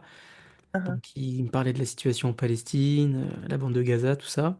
Ah ouais. Et puis l'après-midi, j'avais un militaire israélien, tu vois. Ah putain, waouh, Et ok. cette journée-là, je l'oublierai pas, tu vois. Ah, tu m'étonnes, waouh. Et à Dafri d'ailleurs, c'est des cours de géopolitique parfois. Eh ouais, j'imagine, hein, parce qu'on est tout proche, donc Mm. ouais, j'imagine bien. Ouais, ouais. Super. Bon, ben Lily, allez, on va essayer de clore cet C'est l'heure épisode. d'aller manger.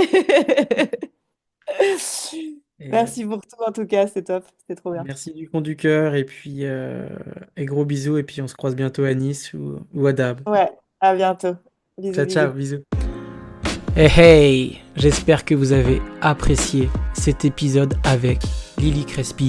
En tout cas, sachez que moi je me donne corps et âme pour ce podcast. J'ai envie de faire vivre notre magnifique sport et qui touche de plus en plus de personnes.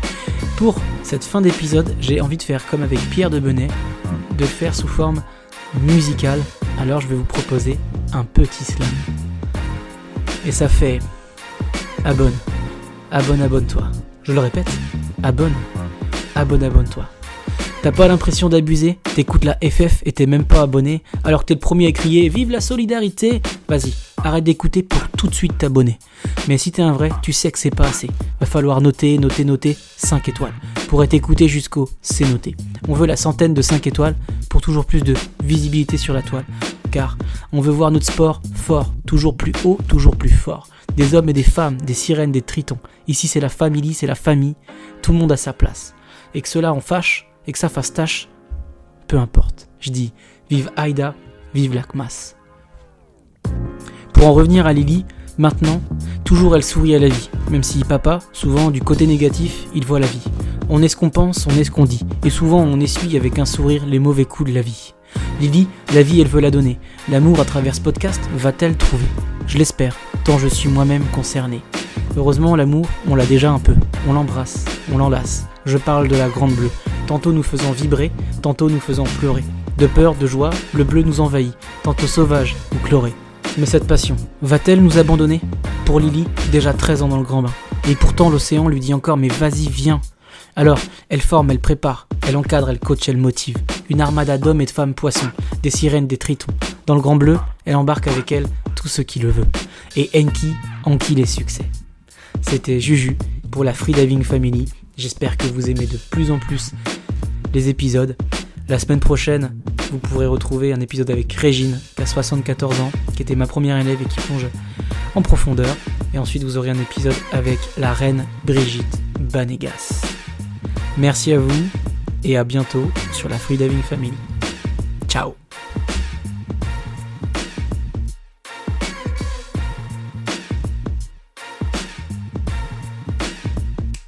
Abonne-toi!